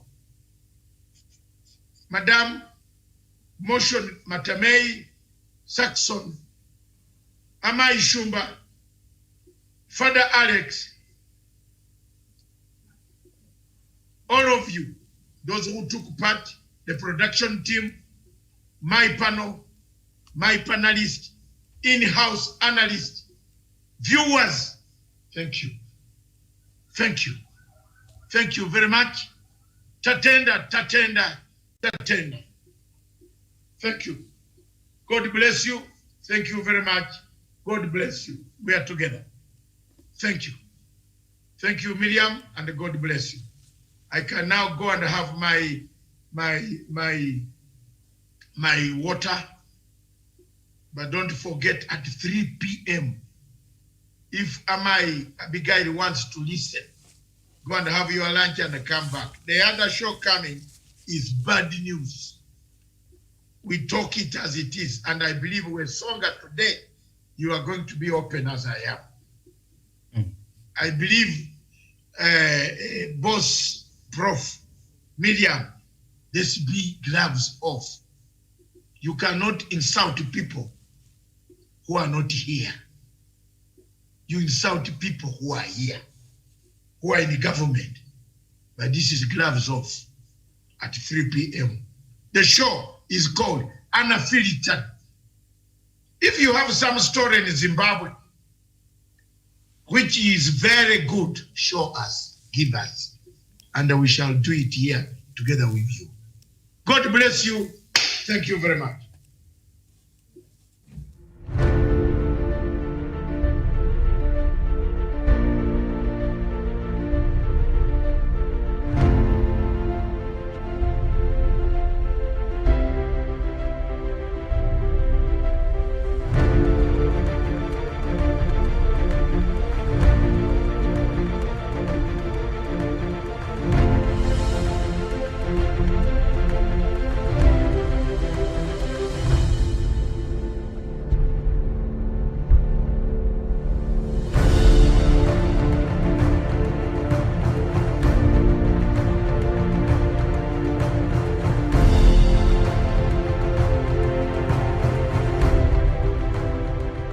Peace must be our goal and our guide.